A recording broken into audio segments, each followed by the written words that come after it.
ಕಳೆದ 12 ವರ್ಷಗಳಿಂದ ವಿವಿಧ ಟಿವಿ ಚಾನೆಲ್ಗಳಲ್ಲಿ ಇದ್ದುಕೊಂಡು ಸಾವಿರಗಟ್ಟಲೆ ಜನರ ಭವಿಷ್ಯ ಸಾರಿದ ವಿಜಯರಾಜ್ ಕಟಪಾಡಿ ಇವರು ಪ್ರತಿ ಮಂಗಳವಾರ ಹಾಗೂ ಆದಿತ್ಯವಾರ ಕಟಪಾಡಿಯಲ್ಲಿ ಲಭ್ಯರಿರುತ್ತಾರೆ.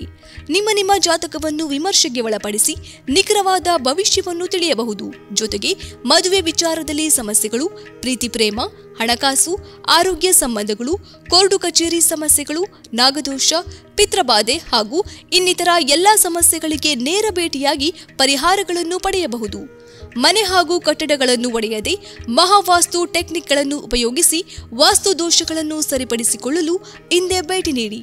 ವಿಳಾಸ Aradhya Astro, Grand Meridian, room number 402, B block, old road, opposite Union Bank, Katapadi. Mobile 7353361648. ಕರೆ ಮಾಡಿ ಭೇಟಿ ನೀಡಿ.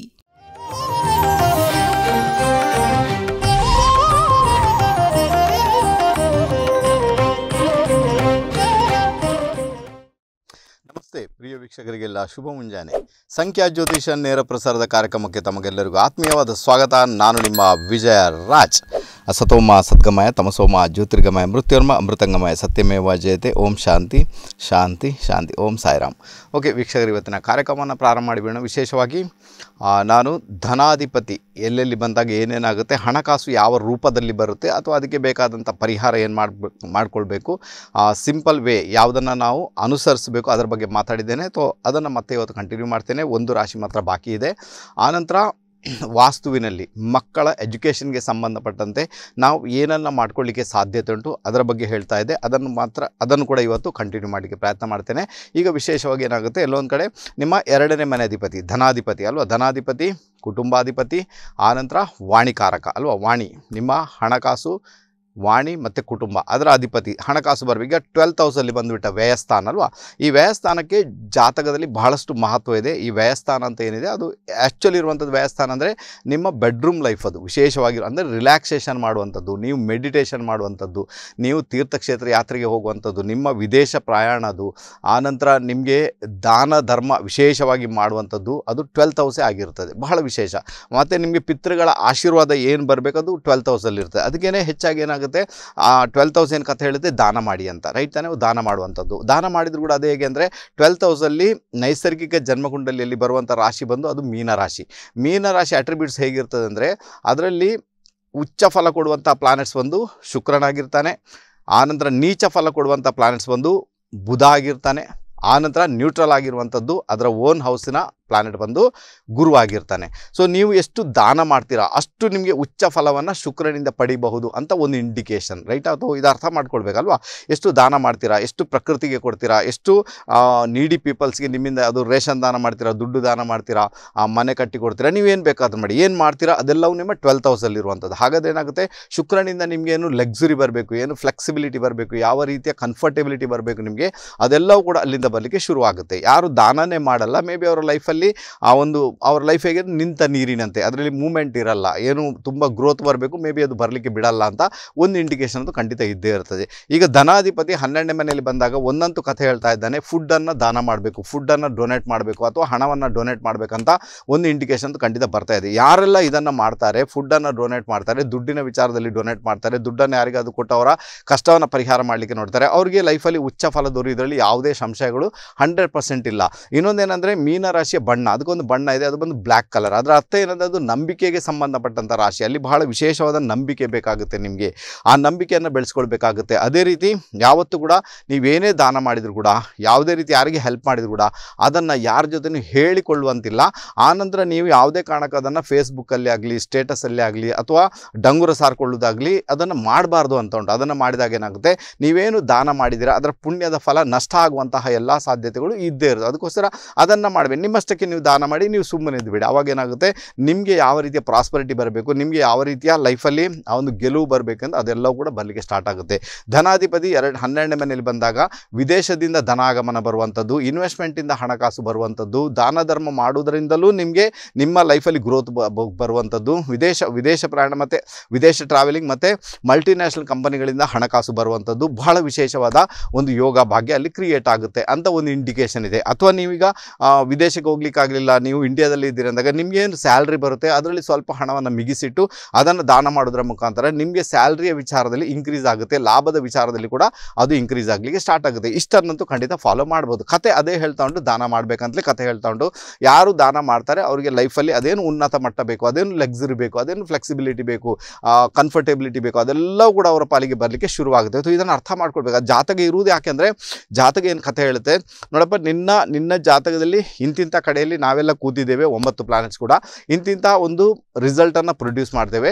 ಬಟ್ ನಿನಗೆ ಅದನ್ನು ಯಾರಾದರೂ ಯೋಗ್ಯ ವ್ಯಕ್ತಿಗಳಿಗೆ ತೋರಿಸಿ ಅದರಲ್ಲಿ ಏನು ಪರಿಹಾರ ಮಾಡ್ಕೊಳ್ಬೋದು ಅಥವಾ ಅದಕ್ಕೆ ಸಂಬಂಧಪಟ್ಟಂತೆ ನಾವು ಯಾವ ರೀತಿಯ ಒಂದು ಪರಿಹಾರ ಮಾಡ್ಕೊಳ್ಬೋದು ಅಥವಾ ಯಾವ ರೀತಿ ವ್ಯವಹಾರನ ಅದ್ರ ಜೊತೆಗೆ ಮಾಡ್ಬೋದು, ಅದನ್ನು ಮಾಡಿದಾಗ ನಿಮಗೆ ಜಾತಕದಲ್ಲಿ ಬರ್ತಕ್ಕಂತಹ ಒಂದಷ್ಟು ತೊಂದರೆಗಳು, ಒಂದಷ್ಟು ಸಮಸ್ಯೆಗಳು 100% ದೂರ ಆಗ್ತವೆ. ಸೊ ಇದು ಅರ್ಥ ಮಾಡ್ಕೊಳ್ಳಿಕ್ಕೆ ಪ್ರಯತ್ನ ಅಂತೂ ಮಾಡಲೇಬೇಕು. ಇಲ್ಲಿ ನೋಡಿ ಏನಾಗುತ್ತೆ ಅಂದರೆ ಕೆಲವರಿಗೆ ಒಂದು ಭ್ರಮೆ ಇರ್ತದೆ, ಏನಂದರೆ ಜಾತಕ ಅಂದರೆ ಫ್ಯೂಚರ್ ಪ್ರಿಡಿಕ್ಷನ್ಗೆ ಸಂಬಂಧಪಟ್ಟಂತೆ ಫ್ಯೂಚರಲ್ಲಿ ಏನು ಮಾಡ್ತೀರಾ ಏನು ಇದೆ, ನಾನು ಇಲ್ಲ ಅಂತ ಹೇಳಲ್ಲ.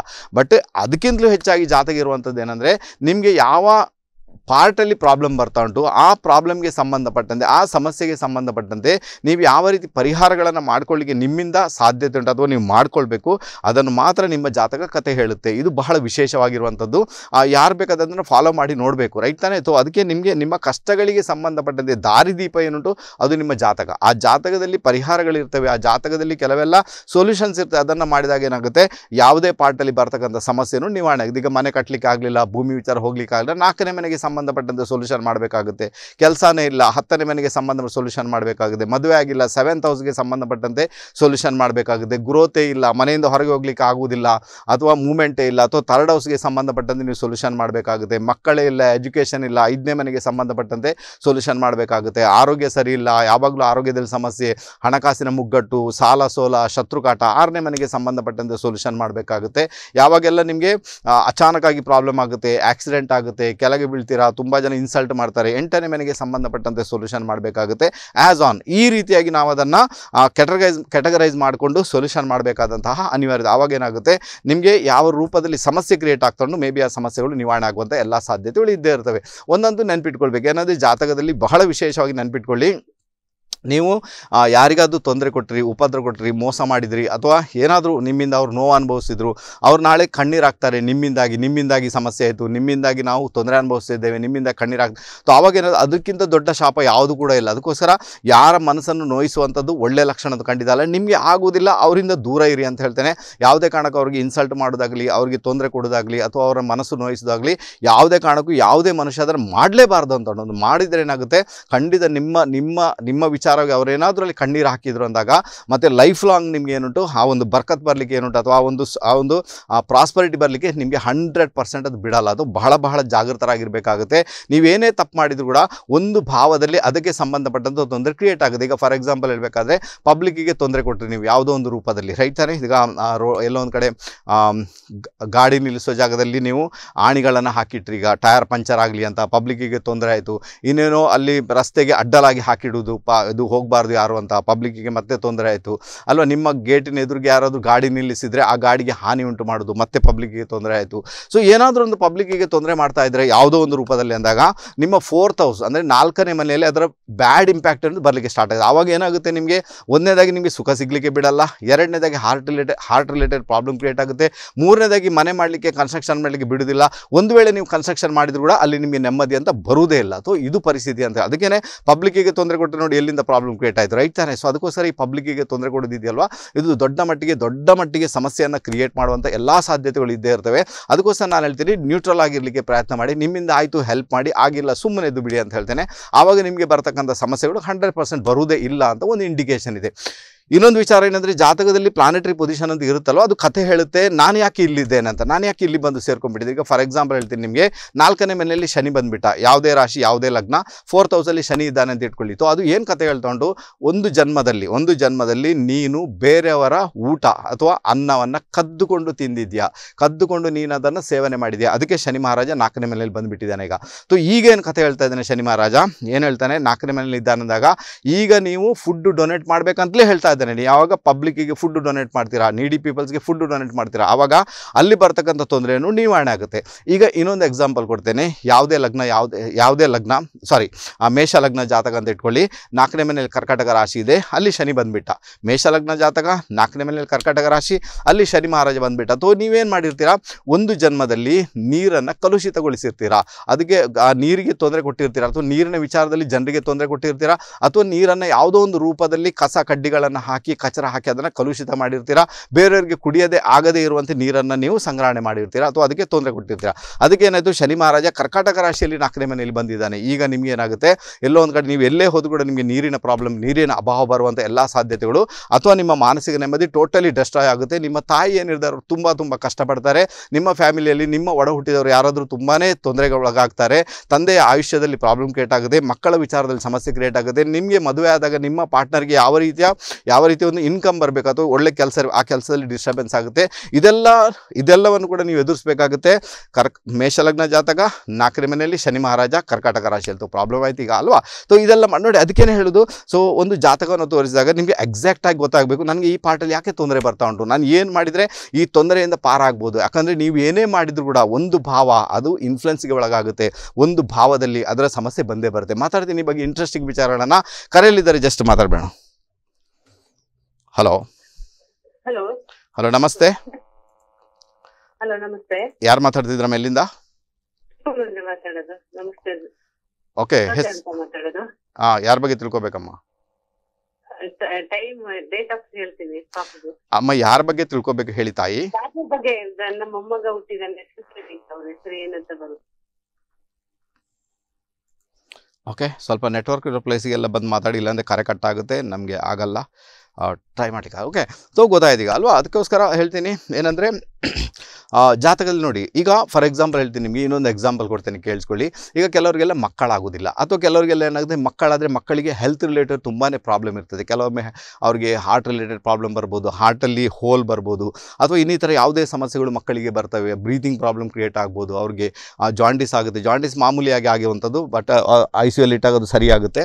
ಬಟ್ ಬೇರೆ ಬೇರೆ ವಿಚಾರದಲ್ಲಿ ಸಣ್ಣ ಮಕ್ಕಳಿಗೆ ಪ್ರಾಬ್ಲಮ್ ಕ್ರಿಯೇಟ್ ಆಯಿತು. ಯಾಕೆ ಮಕ್ಕಳಿಗೆ ಪ್ರಾಬ್ಲಮ್ ಕ್ರಿಯೇಟ್ ಆಯಿತು? ಹಾಗಾದರೆ ನಿಮ್ಮ ಕರ್ಮ ಏನಿರ್ಬೋದು ಮಕ್ಕಳಿಗೆ ಸಮಸ್ಯೆ ಕ್ರಿಯೇಟ್ ಆಗಲಿಕ್ಕೆ, ರೈಟ್? ಯಾಕಂದರೆ ಮಕ್ಕಳಂದರೆ ನಿಮ್ಮ ಪಂಚಮದ ಭಾವ ಅಂತ ಏನಿರ್ತದೆ ಅದು ನಿಮ್ಮ ಬಹಳ ವಿಶೇಷವಾಗಿದೆ ಪೂರ್ವ ಪುಣ್ಯ. ಹಾಗಾದರೆ ನಿಮ್ಮ ಪೂರ್ವ ಪುಣ್ಯದಲ್ಲಿ ಏನು ಕರ್ಮ ಅಂಥದ್ದನ್ನು ಮಾಡಿದ್ದೀರಾ, ಅಥವಾ ಮಕ್ಕಳಿಗೆ ತೊಂದರೆ ಕೇಟಾಯಿತು, ಅದನ್ನು ನೀವೀಗ ಅನುಭವಿಸಬೇಕಾದಂಥ ಅನಿವಾರ್ಯತೆ. ಅಥವಾ ಕೆಲವೊಮ್ಮೆ ಏನಾಗುತ್ತೆ, 5th ಹೌಸನ್ನು ಕೆಡಿಸ್ಕೊಳ್ತೀರಾ. ಅದು ಹೇಗೆ ಕೆಡಿಸ್ಕೊಳ್ತೀರಾ ಅಂದರೆ, ಪ್ರೀತಿ ಪ್ರೇಮ ಮಾಡ್ತೀರಾ, ಅವ್ರ ಜೊತೆಗೆ ಚೆಲ್ಲಾಟ ಆಡ್ತೀರಾ, ಅವ್ರಿಗೆ ಏನಾದರೂ ಅವ್ರ ಜೊತೆಗೆ ನೀವು ಮಜಾ ಅಂತೂ ಮಾಡಿರ್ತೀರಾ, ಬಟ್ ಅವ್ರನ್ನ ಕೈ ಬಿಟ್ಟಿರ್ತೀರಾ, ಅವ್ರು ಕಣ್ಣೀರು ಹಾಕುವಂತೆ ಮಾಡಿರ್ತೀರಾ, ಅವ್ರಿಗೇನೋ ದೋಖ ಕೊಟ್ಟಿರ್ತೀರಾ. ಅದಕ್ಕೆ ಏನಾಯಿತು, ನಿಮಗೆ ನಿಮ್ಮ 5th ಹೌಸ್ ಏನಾದ್ರು ಡ್ಯಾಮೇಜ್ ಆಯಿತು. 5th ಹೌಸ್ ಡ್ಯಾಮೇಜ್ ಆದಾಗ ಏನಾಗುತ್ತೆ, ಆ ಇಂಪ್ಯಾಕ್ಟ್ ಎಲ್ಲ ಯಾರ ಮೇಲೆ ಬರುತ್ತೆ, ಮಕ್ಕಳ ಮೇಲೆ ಬರುತ್ತೆ. ಅನುಭವಿಸ್ಬೇಕು ಯಾರು, ನೀವು ಅನುಭವಿಸ್ಬೇಕು ಈಗ. ಓಕೆನಾ? ಸೊ ಬಾರಿಗೂ ಸಮಸ್ಯೆಗಳನ್ನು ನೀವು ಎದುರಿಸಬೇಕಾದ ಅನಿವಾರ್ಯತೆ, ಫೇಸ್ ಮಾಡಬೇಕಾದ ಅನಿವಾರ್ಯತೆ 100% ಇದ್ದೇ ಇರುತ್ತೆ. ನೀವು ಬೇಕಾದ್ರೆ ನೀವೇ ಚೆಕ್ ಮಾಡಿ, ನಿಮ್ಮ ಮಕ್ಕಳಿಗೆ ಯಾಕೆ ತೊಂದರೆ, ಆವಾಗ ಗೊತ್ತಾಗುತ್ತೆ ನಾನು ಇಂಥ ತಪ್ಪು ಮಾಡಿದ್ದೇನೆ, ಅದಕ್ಕೋಸ್ಕರ ಇವತ್ತು ಮಕ್ಕಳ ಮುಖಾಂತರ ಅದು ನನಗೆ ವಾಪಸ್ ಬರ್ತಾ ಉಂಟು, ಅದಕ್ಕೋಸ್ಕರ ಅದು ಪ್ರಾಬ್ಲಮ್ ಕ್ರಿಯೇಟ್ ಆಗ್ತಾ ಉಂಟು. ಹಾಗಾದರೆ ಏನು ಅದಕ್ಕೆ ಪರಿಹಾರ ಮಾಡ್ಬೋದು?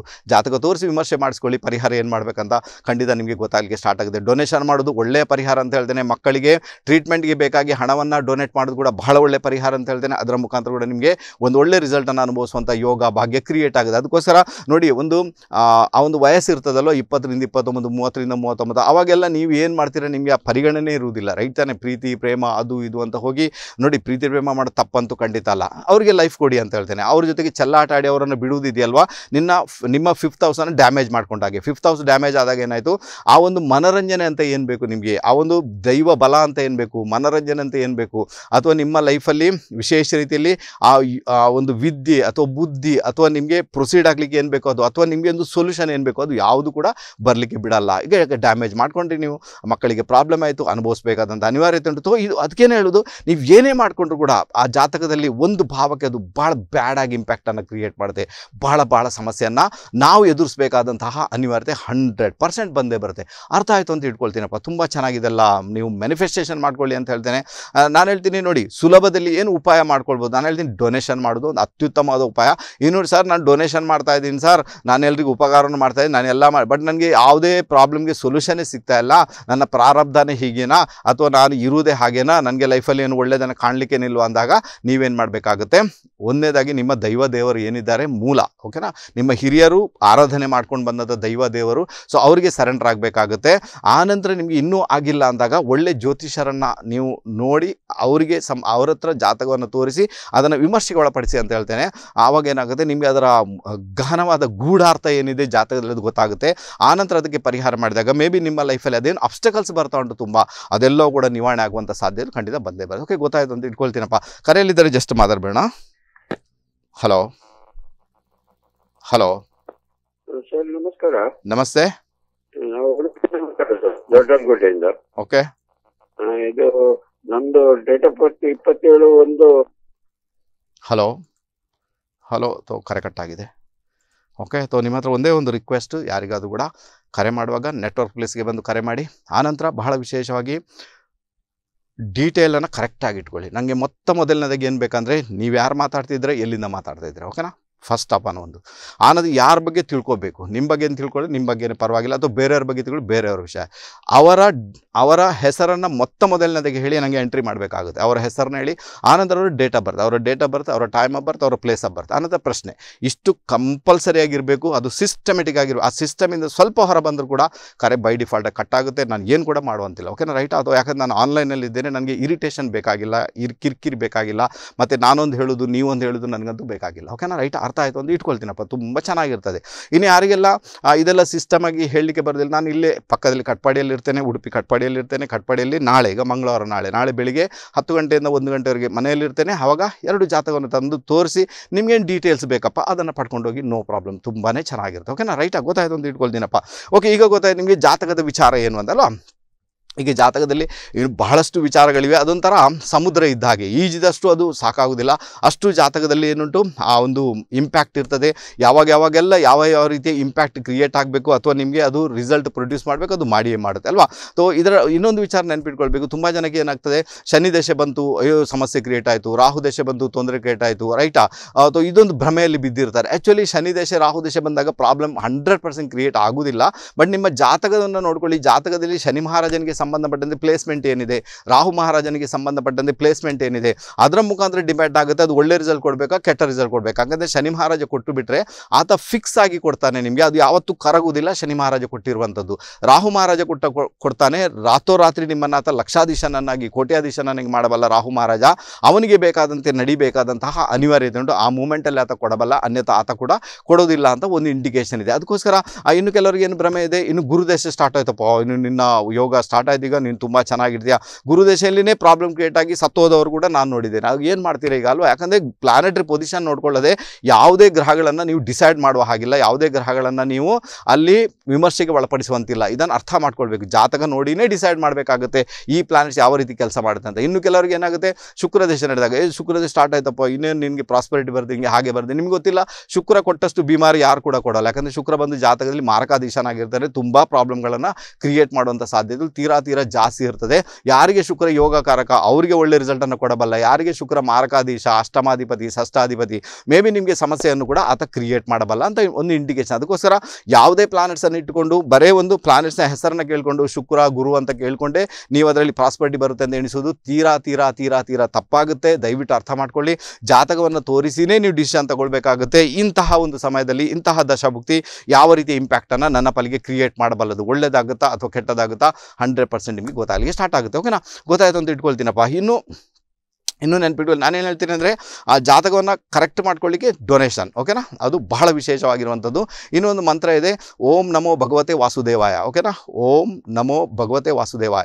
ಈ ಮಂತ್ರವನ್ನು 108 ಬಾರಿ ಬೆಳಿಗ್ಗೆ, 108 ಬಾರಿ ಸಂಜೆ ಜಪ ಮಾಡಬೇಕು. ಅಥವಾ ಬೆಳಿಗ್ಗೆನೇ 108 ಬಾರಿ ಜಪ ಮಾಡಿದರೂ ಕೂಡ ನಿಮ್ಮ ಜಾತಕದಲ್ಲಿ 12 ಮನೆಗಳಲ್ಲಿ ಬಂದಂತಹ ಆ ತೊಂದರೆಗಳು ಅಥವಾ ಸಮಸ್ಯೆಗಳು ಏನುಂಟು, ಮೇ ಬಿ ಕ್ಲೆನ್ಸಿಂಗ್ ಆಗುವಂತಹ ಎಲ್ಲ ಸಾಧ್ಯತೆಗಳು, ಯೋಗಗಳು ಜಾಸ್ತಿನೇ ಕ್ರಿಯೇಟ್ ಆಗ್ತವೆ. ಓಂ ನಮೋ ಭಗವತೆ ವಾಸುದೇವಾಯ, ಓಕೆನಾ? ಈ ಮಂತ್ರವನ್ನು ಯಾವಾಗಲೂ ಬೇಕಾದರೂ ಚಾಂಟ್ ಮಾಡ್ಕೊಳ್ಬೋದು. ಒಳ್ಳೆ ರಿಸಲ್ಟನ್ನು ಅನುಭವಿಸುವಂಥ ಯೋಗ ಭಾಗ್ಯ ಕ್ರಿಯೇಟ್ ಆಗುತ್ತೆ. ಈಗ ಬಂದ್ಮೇಡ ಅಥವಾ ಮಕ್ಕಳ ಎಜುಕೇಷನ್ಗೆ ಸಂಬಂಧಪಟ್ಟಂತೆ ವಾಸ್ತುವಿನಲ್ಲಿ ಏನನ್ನು ಪ್ರಿಪೇರ್ ಮಾಡಬೇಕು. ನಾನು ಮೊನ್ನೆ ಹೇಳಿದ್ದೇನೆ, ಎಜುಕೇಷನ್ಗೆ ಸಂಬಂಧಪಟ್ಟಂಥ ಝೋನ್ ಬಂದು ಯಾವುದಿರ್ತದೆ, ನಿಮ್ಮ ನೈಋತ್ಯ ಮತ್ತು ಪಶ್ಚಿಮದ ಮಧ್ಯಭಾಗ, ಓಕೆನಾ?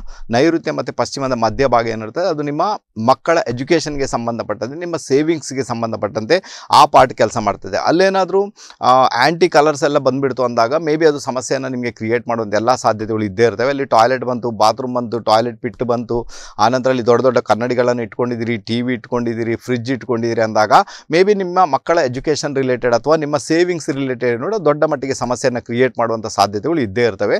ನಾನು ಹೇಳ್ತೀನಿ, ಮನೆಯಲ್ಲಿ ಅಲ್ಲಿ ಏನು ಡಂಪ್ ಮಾಡ್ಕೊಂಡಿದ್ದೀರಾ ಅದು ನಿಜವಾಗಿ ಏನಾಗುತ್ತೆ, ನಿಮ್ಮ ಮಕ್ಕಳು ಎಜುಕೇಷನ್ಗೆ ಸಂಬಂಧಪಟ್ಟದ್ದು. ಈಗ ನೀವು ಅವ್ರ ಹತ್ರ ಹೇಳ್ತೀರಾ ಓದು ಅಂತ ಹೇಳಿದಾಗ ಅವರಲ್ಲಿ ಏನು ರಿಪ್ಲೈ ಬರುತ್ತೆ ನೋಡ್ಕೊಳ್ಳಿ. ಆ ರಿಪ್ಲೈಗೆ ಸಂಬಂಧಪಟ್ಟಂತೆ ನೀವು ಪರಿಹಾರಗಳನ್ನು ಮಾಡಬೇಕಾದಂತಹ ಅನಿವಾರ್ಯತೆ ಉಂಟು. ಕೆಲವರು ಕೇಳ್ತಾರೆ, ನನಗೆ ತಿಂಡಿ ತಿನ್ಬೇಕಮ್ಮ, ಅದು ಕೊಡಿಸು ಇದು ಕೊಡಿಸು. ಕೆಲವರು ಮೊಬೈಲ್ ನೋಡ್ಕೊಂಡಿರ್ತಾರೆ, ಕೆಲವರು ಓದ್ತೇನೆ ಅಂತ ಹೇಳ್ತಾರೆ, ಓದೋದೇ ಇಲ್ಲ. ಆವಾಗ ಅದರ ಮುಖಾಂತರ ನೀವು ಪರಿಹಾರ ಮಾಡಬೇಕಾದಂತಹ ಅನಿವಾರ್ಯತೆ ಖಂಡಿತ ಉಂಟು ಅಂತ ಹೇಳ್ತೇನೆ. ಅಥವಾ ನಿಮ್ಮ ನೈಋತ್ಯ ಮತ್ತು ಪಶ್ಚಿಮದ ಮಧ್ಯಭಾಗವನ್ನು ಆದಷ್ಟು ಕ್ಲೀನಾಗಿ ಇಟ್ಕೊಳ್ಳಿಕ್ಕೆ ಪ್ರಯತ್ನ ಮಾಡಿ, ಆದಷ್ಟು ಅದನ್ನು ಮೇಂಟೈನ್ ಮಾಡಲಿಕ್ಕೆ ಪ್ರಯತ್ನ ಮಾಡಿ. ಮಕ್ಕಳ ಎಜುಕೇಷನ್ ರಿಲೇಟೆಡ್ ಬುಕ್ಸ್ ಇದ್ದರೆ ಆ ಪಾರ್ಟಲ್ಲಿ ಇಡಲಿಕ್ಕೆ ಪ್ರಯತ್ನ ಮಾಡಿ ಅಂತ ಹೇಳ್ತೇನೆ. ಅದು ಕೂಡ ನಿಮಗೆ ಒಂದು ಒಳ್ಳೆಯ ರಿಸಲ್ಟನ್ನು 100% ಕ್ರಿಯೇಟ್ ಅಂತೂ ಮಾಡಿಯೇ ಮಾಡಿ. ಆ ಝೋನ್ ಸರಿಯಾಗಿದ್ರೇ ಮಕ್ಕಳ ಎಜುಕೇಷನ್ನಲ್ಲಿ ಅದೇನು ಅಬ್ಸ್ಟಕಲ್ಸ್ ಬರ್ತಾ ಉಂಟು, ಅದೇನು ಕಷ್ಟ ಆಗ್ತಾ ಉಂಟು, ಅದೇನು ತೊಂದರೆ ಆಗ್ತಾ ಉಂಟು, ಅದು ದೂರ ಆಗುವಂಥ ಎಲ್ಲ ಸಾಧ್ಯತೆಗಳು ಇದ್ದೇ ಇರುತ್ತೆ. ಓಕೆ, ಗೊತ್ತಾಯ್ತು ಅಂತ ಇಟ್ಕೊಳ್ತೀನಪ್ಪ. ಇನ್ನೇನಿರ್ತದೆ ಹೇಳಿಕೊಡ್ತೇನೆ, ಬಟ್ ಕರೆಯಲ್ಲಿದ್ದಾರೆ, ಜಸ್ಟ್ ಮಾತಾಡಬೇಡ.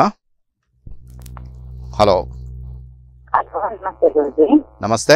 ನನ್ನ ಮಗಳು ಭೂಮಿಕಾ ಶೆಟ್ಟಿ, ಅವಳದು ಕೇಳಲಿಕ್ಕಿತ್ತು. ಅವಳ ಬರ್ತ್ ದಿನ. ಹಲೋ, ಓಕೆ, ಕರೆ ಕಟ್ಟಾಗಿದೆ. ರೈಟ್.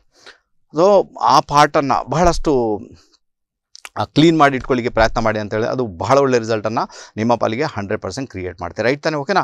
ಇನ್ನೇನು ಮಾಡಬೇಕು ಅಂತ ನಿಮ್ಮ ಮಕ್ಕಳು ನೋಡಿ, ಕೆಲವರಿಗೆ ಏನಿರ್ತದೆ ಅಂದರೆ, ನಾನು ಅಂಥವರನ್ನು ಕೂಡ ನೋಡಿದ್ದೇನೆ, ಮಕ್ಕಳಿಗೆ 80-85% ಮಾರ್ಕ್ ಬರುತ್ತೆ, ಅವರಲ್ಲಿ ಅಷ್ಟು ಕೆಪಬಿಲಿಟಿ ಇದೆ, ಅದನ್ನು ತಗೊಳ್ತಾರೆ. ಬಟ್ ತಂದೆ ತಾಯಿ ಅಳ್ತಾ ಇರ್ತಾರೆ, ಅವಳು 90 ಬರಬೇಕು, 95 ಬರಬೇಕು, ಹೇಳಿದ್ರು ಓದು ಅಂದರೆ ಓದೋದಿಲ್ಲ, ಆ ರೀತಿ ಮಾಡ್ತಾ ಇಲ್ಲ. 80-85% ಬರ್ತಾ ಉಂಟು ತಾನೆ, ಅದಕ್ಕೆ ಯಾಕೆ ನೀವು ಖುಷಿ ಪಡಲ್ಲ? ರೈಟ್ ತಾನೆ? ಆದರೂ ಕೂಡ 95 ಬರಬೇಕು, 100 ಬರಬೇಕು, ಆನಂತರ ಅವರು ಸ್ಟೇಟ್ ಲೆವೆಲಲ್ಲಿ ಬರಬೇಕು, ಅಥವಾ ಅವರು ಅಥವಾ ಕ್ಲಾಸಲ್ಲೇ ಫಸ್ಟ್ ಈ ರೀತಿ ನೀವು ಪ್ರೆಷರ್ ಹಾಕಿದಾಗ ಏನಾಗುತ್ತೆ, ಮಕ್ಕಳು 100% ಮತ್ತೆ ಓದೋದನ್ನು ಡ್ರಾಪ್ ಮಾಡ್ತಾರೆ. ಓಕೆನಾ? ಅದಕ್ಕೋಸ್ಕರ ನಾನು ಹೇಳ್ತೀನಿ, ಅವ್ರಿಗೆ ಏನು ಮಾರ್ಕ್ ಬರ್ತಾ ಉಂಟು, ಏನು ಮಾರ್ಕ್ ಬರ್ತೋ ಅದರಲ್ಲಿ ಖುಷಿ ಪಡಿ ಅಂತ ಹೇಳ್ತೇನೆ. ಓದ್ತಾ ಇದ್ದಾರೆ ಈಗ ಕೆಲವರಿಗೆ ಏನಾಗುತ್ತೆ, ಓದೋದೇನೆ ಮಾರ್ಕ್ ಕೂಡ ಬರುತ್ತೆ, ಏನೂ ತೊಂದರೆ ಇಲ್ಲ, ಅವರಷ್ಟು ಟ್ಯಾಲೆಂಟ್ ಇರ್ತದೆ. ಒಮ್ಮೆ ಪಾಠವನ್ನು ಕೇಳಿಸ್ಕೊಂಡಾಗ ಅವರು ಅತ್ಯುತ್ತಮ ರೀತಿಯಲ್ಲಿ ಅದನ್ನು ಏನು ಮಾಡ್ತಾರೆ, ಅದನ್ನೆಲ್ಲ ಗ್ರಹಿಸಿಕೊಂಡು ಬರೆಯುವಂಥ ಅವರೊಂದು ಕೆಪಬಿಲಿಟಿ ಅವರಲ್ಲಿ ಇದ್ದೇ ಇರ್ತದೆ. ಇನ್ನು ಕೆಲವರು ನೀವು ಹೇಳಿ ಕಲಿಸಬೇಕಾಗುತ್ತೆ. ಇನ್ನು ಕೆಲವರಿಗೆಲ್ಲ ನೀವು ಟ್ಯೂಷನ್ಗೆ ಕಳಿಸಬೇಕಾದಂಥ ಅನಿವಾರ್ಯತೆ ಇರ್ತದೆ. ಇದಂತೂ ನೀವು ಮಾಡಬೇಕಾಗುತ್ತೆ. ಆದರೂ ಕೂಡ ನೀವು ಪ್ರೆಷರ್ ಆಗ್ತಿರಲ್ವಾ, ಅಷ್ಟು ಮಾರ್ಕ್ ಬಂದು ಕೂಡ ಪ್ರೆಷರ್ ಆಗ್ತಿರಲ್ಲ ಮಕ್ಕಳ ಮೇಲೆ, ಮಕ್ಕಳಿಗೆ ಮಾನಸಿಕ ರೀತಿಯಲ್ಲಿ ಹಿಂಸೆ ಉಂಟಾಗುತ್ತೆ. ಅವರು ಮತ್ತೆ ನಿಮ್ಮ ಜೊತೆನೇ ಏನು ಮಾಡ್ತಾರೆ, ನಿಮ್ಮ ಜೊತೆನೇ ದುಶ್ಮನ್ ಬೆಳೆಸ್ಕೊಳ್ಳಿಕ್ಕೆ ಸ್ಟಾರ್ಟ್ ಮಾಡಿದೆ. ನಾನು ಎಷ್ಟೇ ಮಾಡಿದ್ರು ಕೂಡ ತಂದೆ ತಾಯಿಗೆ ನನ್ನ ಮೇಲೆ ನಂಬಿಕೆಯೂ ಇಲ್ಲ, ನನ್ನ ಮೇಲೆ ಪ್ರೆಷರ್ ಆಗ್ತಾ ಇದ್ದಾರೆ, ನನಗೆ ಪ್ರಾಬ್ಲಮ್ ಆಗ್ತಾ ಉಂಟು, ನನ್ನನ್ನು ಅರ್ಥ ಮಾಡ್ಕೊಳ್ಳಿ, ಈ ರೀತಿಯಾಗಿ ನಿಮ್ಮ ಮೇಲೆ ಒಂದು ಗ್ರಜ್ಜನ್ನು ಬೆಳೆಸ್ಕೊಳ್ಳಿಕ್ಕೆ ಪ್ರಯತ್ನ ಮಾಡ್ತಾರೆ. ನಾನು ಹೇಳ್ತೀನಿ, ಅವರನ್ನು ಫ್ರೀಯಾಗಿ ಬಿಟ್ಟು ಬಿಡಿ ಅಂತ ಹೇಳ್ತೇನೆ. ಈಗ ಓದಲಿಲ್ಲ ಅಂದಾಗ ಓದೋದಕ್ಕೆ ಏನು ಮಾಡಬೇಕು ಅದು ಹೇಳ್ತೀನಿ ನಾನು. ಬಟ್ ಯಾವುದೇ ಕಾರಣಕ್ಕೂ ತುಂಬ ಪ್ರೆಷರ್ ಹಾಕಲಿಕ್ಕೆ ಹೋಗಬೇಡ ಅಂತ ಹೇಳ್ತೇನೆ. ಅನ್ಯಥ ಪ್ರಾಬ್ಲಮ್ ಕ್ರಿಯೇಟ್ ಆಗುತ್ತೆ, ಅನ್ಯಥ ಸಮಸ್ಯೆ ಕ್ರಿಯೇಟ್ ಆಗುತ್ತೆ. 100% ನಿಮಗೆ ಅದು ಒಳ್ಳೆ ರಿಸಲ್ಟ್ ಅಲ್ಲ ಅಂತ ಹೇಳ್ತೇನೆ. ಯಾಕಂದರೆ ಮುಂದೆ ಈಗ ಅವ್ರಿಗೆ ಮಾರ್ಕ್ಸ್ ಬಂದರೂ ಕೂಡ ಸಂಸ್ಕಾರದಲ್ಲಿ ವ್ಯತ್ಯಯ ಉಂಟಾಗುತ್ತೆ. ನೀವೇನು ಪ್ರೆಷರ್ ಹಾಕಿದ್ದೀರಾ ಅಲ್ಲಿ ಸಂಸ್ಕಾರ ಏನಂಟು ವ್ಯತ್ಯಯ ಉಂಟಾಯಿತು ಅಲ್ವಾ? ನಿಮ್ಮ ಪ್ರೀತಿ ಏನು ಬರಬೇಕು ಅದು ಬಂದಿಲ್ಲ, ಅವ್ರಿಗೆ ಸಮಸ್ಯೆ ಕ್ರಿಯೇಟ್ ಆಗಿದೆ. ಬರೀ ಮಾರ್ಕ್ ಅಂತ ನೀವು ಸಾಯ್ತಾ ಇರ್ತೀರ, ಅಥವಾ ಇದು ಪ್ರಾಬ್ಲಮನ್ನು ನಿಮ್ಮ ಮಕ್ಕಳ ಮನಸ್ಸಿನ ಮೇಲೆ 100% ಇಂಪ್ಯಾಕ್ಟನ್ನು ಕ್ರಿಯೇಟ್ ಮಾಡಿದೆ. ಮಕ್ಕಳು ನಿಮ್ಮ ಬಗ್ಗೆ ಒಂದು ಗ್ರಜ್ಜನ್ನು 100% ಬೆಳೆಸ್ಕೊಳ್ತಾರೆ. ಮೊದಲನೇದಾಗಿ ಇದನ್ನು ಡ್ರಾಪ್ ಮಾಡಿ ಅಂತ ಹೇಳ್ತೇನೆ. ಯಾವುದೇ ಕಾರಣಕ್ಕೂ ಮಕ್ಕಳಿಗೆ ಪ್ರೆಷರ್ ಹಾಕಲಿಕ್ಕೆ ಹೋಗಬೇಡಿ. ಯಾಕಂದರೆ ಪ್ರತಿಯೊಬ್ಬರ ಮಕ್ಕಳು ಕಲಿಯುವಂತಹ ಕೆಪಬಿಲಿಟಿ ಅದು ಬೇರೆ ಬೇರೆ ರೂಪದಲ್ಲಿ ಇರ್ತವೆ. ಒಂದೇ ರೀತಿ ಎಲ್ಲರೂ ಕೂಡ ಕಲಿಯುವುದಿಲ್ಲ. ಎಲ್ಲರಿಗೂ 85% ಬರಬೇಕು, ಎಲ್ಲರಿಗೂ 100% ಬರಬೇಕು, 95% ಬರಬೇಕು, ಅದು ಸಾಧ್ಯನೇ ಇಲ್ಲ ತಾನೆ, ಅದು ಆಗುವುದು ಕೂಡ ಇಲ್ಲ. ಇನ್ನೊಂದೇನೆಂದರೆ, ಕಲಿಯುವಂಥ ಮಕ್ಕಳು ಯಾರಿರ್ತಾರೆ ಅವರು ಆಟೋಮೆಟಿಕ್ಲಿ ಕಲಿತಾರೆ, ಬೈ ಡಿಫಾಲ್ಟ್ ಆಗಿ ಕಲಿತಾರೆ. ಅವ್ರಿಗೆ ನೀವು ಹೇಳಬೇಕಂತ ಅಗತ್ಯ ಕೂಡ ಖಂಡಿತ 100% ಇರುವುದೇ ಇಲ್ಲ ಅಂತ ಹೇಳ್ತೇನೆ. ಇನ್ನು ಕೆಲವರಿಗೆ ಪ್ರೆಷರ್ ಹಾಕಿದ ನಂತರನೇ ಅವ್ರು ಕಲಿತಾರೆ. ನೋಡಿ, ತುಂಬ ಕಡಿಮೆ ಮಾರ್ಕ್ಸ್ ಬರ್ತಾ ಉಂಟು, ಅವ್ರು ಪಾಸೇ ಆಗ್ತಾ ಇಲ್ಲ, ಆವಾಗ ನೀವು ಅವ್ರಿಗೆ ಹೇಳ್ಬೋದು, ಪ್ರೀತಿಯಿಂದ ಹೇಳಬೇಕು ಅದು ಕೂಡ. ರೈಟ್ ತಾನೆ? ಇಲ್ಲಾಂದರೆ ಅವ್ರಿಗೆ ಧಮಕಿ ಕೊಡಬೇಡಿ, ನೀನು ಓದಿಲ್ಲ ಅಂದರೆ ನಿನಗೆ ಅದುಗೆ ಮಾಡ್ತೇನೆ, ಇದು ಮಾಡ್ತೇನೆ. ಅದು ಒಂದು ಸಮಯ ಇತ್ತು, ಅದು ಆಗಿ ಹೋಯಿತು. ಈಗ ಅದು ಯಾವುದು ಕೂಡ ಕೆಲಸನೇ ಮಾಡಲ್ಲ. ಅದರಿಂದಾಗಿ ನೀವು ಅಷ್ಟು ಅವ್ರಿಗೆ ಟೆನ್ಷನನ್ನು ಕ್ರಿಯೇಟ್ ಮಾಡೋದು ಬೇಕಾಗಿಲ್ಲ. ಆದಷ್ಟು ಪ್ರೀತಿಯಿಂದ ಹೇಳಿ ಅವ್ರನ್ನ ಓದಲಿಕ್ಕೆ ಕೂರಿಸಿ ಅಂತ ಹೇಳ್ತೇನೆ. ಓದಲಿಕ್ಕೆ ಕೂರಿಸುವಾಗ ಏನನ್ನು ಫಾಲೋ ಮಾಡಬೇಕು ಅದನ್ನು ಹೇಳಿಕೊಡ್ತೇನೆ. ಮತ್ತು ವಾಸ್ತುವಿನಲ್ಲಿ ಏನು ನೀವು ಫಾಲೋ ಮಾಡಲಿಕ್ಕೆ ನಿಮ್ಮಿಂದ ಸಾಧ್ಯ ಅದನ್ನು ಹೇಳಿಕೊಡ್ತೇನೆ. ಕರೆಯಲ್ಲಿದ್ದಾರೆ, ಜಸ್ಟ್ ಮಾತಾಡಬೇಡ. ಹಲೋ, ನಮಸ್ತೆ. ನಮಸ್ತೆ. ಯಾರು ಮಾತಾಡ್ತಿದ್ರಮ್ಮ? ಎಲ್ಲಿಂದ? ಮಂಗಳೂರಿಂದ ಸರ್. ಓಕೆ, ನಿಮ್ಮ ಹೆಸರು? ಶೈಲಜಾ ಅಂತ ಹೇಳಿ. ಯಾರ ಬಗ್ಗೆ ತಿಳ್ಕೊಬೇಕಮ್ಮ? ಯಾರ ಬಗ್ಗೆ ತಿಳ್ಕೊಬೇಕಮ್ಮ? ನಿಮ್ಮ ಹುಟ್ಟಿದ ದಿನಾಂಕ ಹೇಳಿ. 12/3/1972. ಓಕೆ, ಸಮಯ ಹೇಳಿಮ್ಮ. ಆದಿತ್ಯವಾರ ಬೆಳಿಗ್ಗೆ 7 ಗಂಟೆಗೆ. ಓಕೆ, ಹುಟ್ಟಿದ್ದೆಲ್ಲಿಮ್ಮ? ಮಂಗಳೂರಲ್ಲಿ. ಏನು ಪ್ರಶ್ನೆ ಉಂಟಮ್ಮ, ಹೇಳಿಬಿಡಿ. ಅದೇ ನನ್ನ ಬಗ್ಗೆ ಸ್ವಲ್ಪ ಆರೋಗ್ಯದ ಪ್ರಾಬ್ಲಮ್ ಬಂದಿತ್ತು ಡಾಕ್ಟ್ರೆ. ಡಾಕ್ಟರ್ಗೆಲ್ಲ ಫೋನ್ ಮಾಡಿದ್ದು ನೀವು? ಸರ್, ಇದು ಆರೋಗ್ಯದ ಸ್ವಲ್ಪ ಪ್ರಾಬ್ಲಮ್ ಬಂದಿತ್ತು, ಅದ್ರ ಬಗ್ಗೆ ಸ್ವಲ್ಪ ಕೇಳಿದ್ದೆ. ಅದೇನ್ ಕೇಳ್ಬೇಕಮ್ಮ, ಹೇಳಿ. ಏನ್ ಈಗ ಆರೋಗ್ಯದ ಬಗ್ಗೆ ಪ್ರಾಬ್ಲಮ್ ಬಂದಿತ್ತು, ನೀವು ಹಾಸ್ಪಿಟಲ್ಗೆ ಹೋಗಿದ್ದೀರಾ, ಅದು ಗುಣ ಆಗಿದೆ, ಓಕೆ, ಮುಗೀತಲ್ಲಿಗೆ. ಈಗ ಏನ್ ಕೇಳ್ಬೇಕು? ಈಗ ಹುಷಾರಿದ್ದೇನೆ, ಏನು ಏನಾದ್ರು ಇದಿಲ್ಲಲ್ಲ, ಅಂದ್ರೆ ಏನು ಆರೋಗ್ಯದ ಬಗ್ಗೆ ಏನಾದ್ರು ತೊಂದರೆ ಇಲ್ಲಲ್ಲ ಅಂತ ಹೇಳಿದ್ದೆ. ಅಲ್ಲ, ಆರೋಗ್ಯದ ಬಗ್ಗೆ ಅದು ಇಲ್ಲ ತಾನೇ. ಈಗ ಇಲ್ಲದನ್ನ ಯಾಕೆ ಸೃಷ್ಟಿ ಮಾಡ್ತೀರಾ ನೀವು? ರೈಟ್, ಒಂದು ಆರೋಗ್ಯದಲ್ಲಿ ಒಂದು ಸಮಸ್ಯೆ ಬರುತ್ತೆ, ಒಂದು ಜ್ವರ ಬರುತ್ತೆ, ಒಂದು ಅದು ಬರುತ್ತೆ, ಒಂದು ಹೊಟ್ಟೆ ನೋವು ಬರುತ್ತೆ, ಗುಣ ಆಗುತ್ತೆ, ಹೋಗುತ್ತೆ, ಫಿನಿಶ್ ಅಲ್ಲಿಗೆ ಆಯ್ತು ತಾನೆ. ಅದನ್ನ ಯಾಕೆ ಇಟ್ಕೊಂಡು ನೀವು ಮತ್ತೆ ಅದನ್ನ ಇದು ಮಾಡ್ತೀರಾ? ಅದು ಮುಗೀತಲ್ಲಿಗೆ, ಫಿನಿಶ್ ಆಯ್ತು, ಓಕೆನಾ? ಅದ್ರ ಬಗ್ಗೆ ಚಿಂತೆ ಮಾಡೋಂತಾಗುತ್ತೆ ನನ್ನ ಲೆಕ್ಕದಲ್ಲಿ ಖಂಡಿತ ಇಲ್ಲ ತಾಯಿತು. ರಿಲ್ಯಾಕ್ಸ್ ಆಗಿರಿ, ಫ್ರೀ ಆಗಿರಿ, ಮೈಂಡನ್ನು ಫ್ರೀ ಆಗಿ ಇಟ್ಕೊಳ್ಳಿಕ್ಕೆ ಪ್ರಯತ್ನ ಮಾಡಿ. ಅದು ತುಂಬ ಒಳ್ಳೆ ರಿಸಲ್ಟನ್ನು ಕ್ರಿಯೇಟ್ ಅಂದು ಮಾಡಿಯೇ ಮಾಡ್ತೇನೆ. ನಾನೇ ಒಂದು ಸಜೆಷನ್ ಕೊಡ್ತೇನೆ ಅಂದರೆ, ಬೆಳಿಗ್ಗೆ ಎದ್ದು ಮುಖ ತೊಳೆಯದೆ, ಬಾಯಿ ತೊಳೆಯದೆ 2 ರಿಂದ 3 ಗ್ಲಾಸ್ ನೀರನ್ನು ಕುಡಿದು ಬಿಡಿ ಅಂತ ಹೇಳ್ತೇನೆ. ಸೊ ಇದರ ಮುಖಾಂತರ ಇಮ್ಯುನಿಟಿ ಪವರ್ ಏನೋ ಜಾಸ್ತಿ ಆಗುತ್ತೆ. ಅಂದರೆ ನಿಮಗೆ ನಿರೋಗ ಶಕ್ತಿ ಅಲ್ವಾ, ಅದು ಜಾಸ್ತಿ ಆಗುತ್ತೆ. ಅದರ ಮುಖಾಂತರ ಹೆಲ್ತ್ ರಿಲೇಟೆಡ್ ಪ್ರಾಬ್ಲಮ್ ಬಾರಿಗೆ ಬರ್ತಾ ಉಂಟು, ಅದು ಕಡಿಮೆ ಆಗುತ್ತಮ್ಮ. ಇಷ್ಟು ಮಾಡ್ಕೊಳ್ಳಿ, ಬಾಕಿ ತೊಂದರೆ ಇಲ್ಲಮ್ಮ. ಒಳ್ಳೇದಾಗ್ಲಿಮ್ಮ. ಕರೆ ಮಾಡೋದಕ್ಕೆ ತುಂಬ ಧನ್ಯವಾದಗಳು ತಾಯಿ. ರೈಟ್, ಓಕೆನಾ ಅಲ್ವಾ? ಕೆಲವು ಯಾಕೆ ಭ್ರಮೆಯಲ್ಲಿ ಸಿಕ್ಕಾಕೊಳ್ತೀರಾ ಅಲ್ವಾ? ಆರೋಗ್ಯ ಸಮಸ್ಯೆ ಬರ್ತದಲ್ವ, ಎಲ್ರಿಗೂ ಕೂಡ ಒಂದು ಬರುತ್ತೆ, ಒಂದು ಹೋಗುತ್ತೆ. ಅದರಲ್ಲಿ ವಿಶೇಷತೆ ಏನುಂಟು ಈಗ? ಓಕೆ, ಎನಿವೆ ಇರಲಿ. ಸೊ ಗೊತ್ತಾಯ್ತು ಅಂತ ಇಟ್ಕೊಳ್ತೀನಪ್ಪ. ಓಕೆ, ಸೊ ಈಗ ಎಜುಕೇಷನ್ ರಿಲೇಟೆಡ್ ಒಂದು ಝೋನ್ ಅಂತೂ ಗೊತ್ತಾಯ್ತು ನಿಮಗೆ, ಯಾವ ಝೋನನ್ನು ನೀವು ಪ್ರಿಪೇರ್ ಮಾಡಬೇಕಂತ, ರೈಟ್ ತಾನೆ? ಓಕೆನಾ? ಅಥವಾ ಸೆಕೆಂಡ್ರಿ ಏನು ಮಾಡಬೇಕಂದ್ರೆ ನಿಮಗೆ ನಾರ್ತ್ ಈಸ್ಟ್ ಕಾರ್ನರ್, ಓಕೆನಾ, ಈಶಾನ್ಯದ ಭಾಗ, ಮನೆಯ ಈಶಾನ್ಯದ ಭಾಗ ಅದು ಬಹಳ ಕ್ಲೀನ್ ಆಗಿರಬೇಕು, ಕ್ಲೆನ್ಸಿಂಗ್ ಆಗಿರಬೇಕು. ಅಲ್ಲಿ ಯಾವುದೇ ನೋಡಿ, ಕೆಲವೊಮ್ಮೆ ಏನಾಗುತ್ತೆ ಗೊತ್ತಾ, ನಿಮಗೆ ನಾರ್ತ್ ಈಸ್ಟಲ್ಲಿ ದರ್ವಾಜ ಮಾಡಿರ್ತೀರ, ಡೋರ್ ಮಾಡಿರ್ತೀರ, ತಪ್ಪಂತೂ ಖಂಡಿತ ಅಲ್ಲ, ನೀವು ಮಾಡ್ಕೊಳ್ಳಿ, ಪರವಾಗಿಲ್ಲ. ಬಟ್ ನಾರ್ತ್ ಈಸ್ಟ್ ಈಶಾನ್ಯದ ಭಾಗ ಅಂದರೆ ಏನು ಗೊತ್ತಾ ನಿಮಗೆ? ಈಶಾನ್ಯದ ಭಾಗ ಅಂದರೆ ದೈವಿ ಮೂಲೆ ಅಂತ ಕರೀತಾರೆ, ವಾಸ್ತುವಿಗೆ ಸಂಬಂಧಪಟ್ಟ ಅದು ದೈವಿ ಮೂಲೆ. ಅಲ್ಲಿ ಯಾವುದೇ ಕಾರಣಕ್ಕೂ ಗಲೀಜು ಆಗಬಾರ್ದು ಅಂತ ಒಂದು ಇಂಡಿಕೇಶನ್. ಅಲ್ಲಿ ಗಲೀಜು ಆಗಬಾರ್ದು, ಅಲ್ಲಿ ಡಂಪ್ ಮಾಡ್ಕೊಳ್ಬಾರ್ದು, ಅಲ್ಲಿ ಬಾರದ ವಸ್ತುಗಳನ್ನು ನೀವು ಇಟ್ಕೊಳ್ಳುವ ಹಾಗಿಲ್ಲ, ಅಲ್ಲಿ ಬಾಗಿಲು ಅಥವಾ ಕಿಟಕಿಗಳನ್ನು ಇಟ್ಕೊಳ್ಬೇಕು, ಹೊರಗಿನ ಬಿಸಿಲು ಮತ್ತು ಗಾಳಿ ಏನುಂಟು ಚೆನ್ನಾಗಿ ಅಲ್ಲಿಂದ ಒಳಗೆ ಬರಬೇಕು. ಅದಕ್ಕೋಸ್ಕರ ಅದನ್ನು ಅಷ್ಟು ಮೇಂಟೈನ್ ಇಡಬೇಕಾದಂತಹ ಅನಿವಾರ್ಯತೆ ಉಂಟು ಎಲ್ಲರಿಗೂ ಕೂಡ, ಓಕೆನಾ? ಈಶಾನ್ಯದ ಭಾಗವನ್ನು ಅಷ್ಟು ಮೇಂಟೈನ್ ಮಾಡಿ ಇಡಲೇಬೇಕಾದ ಅನಿವಾರ್ಯತೆ ಉಂಟು. ಈಗ ನೀವೇನು ಮಾಡ್ತೀರಾ? ಈಶಾನ್ಯದಲ್ಲಿ ಬಾಗಿಲು ಬೇಕಂತ ಈಶಾನ್ಯದಲ್ಲಿ ಬಾಗಿಲು ಮಾಡ್ಕೊಳ್ತೀರಾ, ಓಕೆನಾ? ಆ್ಯಕ್ಚುಲಿ ಈಶಾನ್ಯದಲ್ಲಿ ಬಾಗಿಲು ಮಾಡ್ಕೊಳ್ಳಿಕ್ಕೆ ಇಲ್ಲ, ಇದು ವಿಷಯ ಬೇರೆ, ಇದು ನಿಮಗೆ ಗೊತ್ತಿಲ್ಲದ ವಿಚಾರ. ಈಗ ಕನ್ಫ್ಯೂಸ್ ಆಗಬೇಡಿ ನೀವು, ಓಕೆನಾ? ಈಗ ಈಶಾನ್ಯದಲ್ಲಿ ಬಾಗಿಲು ಉಂಟು ಅಂತ ಇಟ್ಕೊಳ್ಳೋಣ. ಸೊ ಏನಾಗುತ್ತೆ, ನೀವೇನು ಮಾಡ್ತೀರಾ? ಅಲ್ಲೊಂದು ಚಪ್ಪಲ್ ಸ್ಟ್ಯಾಂಡ್, ಓಕೆ, ಈಶಾನ್ಯದಲ್ಲೇ ಉಂಟು, ಬಾಗಿಲಿದೆ ಈಶಾನ್ಯದಲ್ಲಿ, ಅಲ್ಲೇ ಒಂದು ಪಕ್ಕದಲ್ಲಿ ಚಪ್ಪಲ್ ಸ್ಟ್ಯಾಂಡ್ ಮಾಡ್ಕೊಳ್ತೀರಾ. ಆನಂತರ ಏನು ಮಾಡ್ತೀರಾ? ನೀವು ಚಪ್ಪಲನ್ನು ಈಶಾನ್ಯ ಭಾಗದಲ್ಲಿನೇ ಬಿಟ್ಟು ಒಳಗೆ ಬರ್ತೀರಾ, ಓಕೆ? ನಿಮ್ಮ ಚಪ್ಪಲ್ ಏನುಂಟು, ಶೂಸ್ ಏನುಂಟು, ಪಾದರಕ್ಷೆ, ಅದನ್ನು ಅಲ್ಲಿನೇ ಬಿಟ್ಟು ನೀವೇನು ಒಳಗೆ ಬರ್ತೀರಾ. ಸೊ ಏನು ಇಂಪ್ಯಾಕ್ಟ್ ಕ್ರಿಯೇಟ್ ಆಯ್ತು ಈಗ ಅಲ್ವಾ? ಅಲ್ಲಿ ಆ್ಯಕ್ಚುಲಿ ಚಪ್ಪಲ್ ಇಡ್ಲಿಕ್ಕಿಲ್ಲ, ಅಂದರೆ ನಿಮ್ಮ ಪಾದರಕ್ಷೆಯನ್ನು ಅಲ್ಲಿ ಇಡ್ಲಿಕ್ಕಿಲ್ಲ.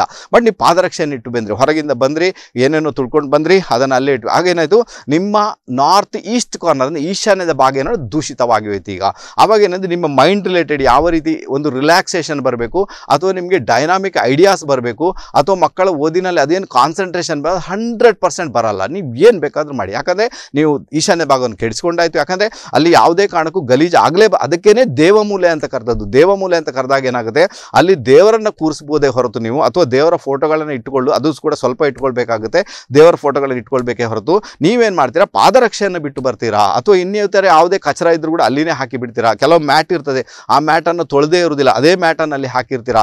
ಇವಾಗ ಏನಾಯಿತು, ಅಲ್ಲಿಂದ ಬ್ಯಾಡ್ ಇಂಪ್ಯಾಕ್ಟ್ ಬರಲಿಕ್ಕೆ ಸ್ಟಾರ್ಟ್ ಆಯ್ತು ನಿಮಗೆ. ಇದು ಅರ್ಥ ಮಾಡ್ಕೊಳ್ಬೇಕಾದಂಥ ವಿಚಾರ. ಅದಕ್ಕೆ ನಾನು ಹೇಳ್ತೀನಿ, ಈಶಾನ್ಯ ಭಾಗದಲ್ಲಿ ಬಾಗಿಲಿದ್ದಾಗ ದಯವಿಟ್ಟು ನಿಮ್ಮ ಶೂ ಸ್ಟ್ಯಾಂಡ್ ಏನಿರುತ್ತೆ, ಅಥವಾ ನಿಮ್ಮ ಪಾದರಕ್ಷೆಗೆ ಸಂಬಂಧಪಟ್ಟದ ಏನಿದೆ, ಅದನ್ನು ಅಲ್ಲಿಂದ ತುಂಬ ದೂರ, ಅಲ್ಲಿಂದ ನಾರ್ತ್ ಈಸ್ಟಿಂದ ಅದನ್ನು ತೆಗೆದು ಬಿಡಿ ಅಂತ ಹೇಳ್ತೇನೆ. ನಾರ್ತ್ ಈಸ್ಟನ್ನು ತೆಗೆದು ಬಿಟ್ಟು ಬೇರೆ ಕಡೆ ಇಟ್ಕೊಳ್ಳಿಕ್ಕೆ ಪ್ರಯತ್ನ ಮಾಡಿ ಅಂತ ಹೇಳ್ತೇನೆ.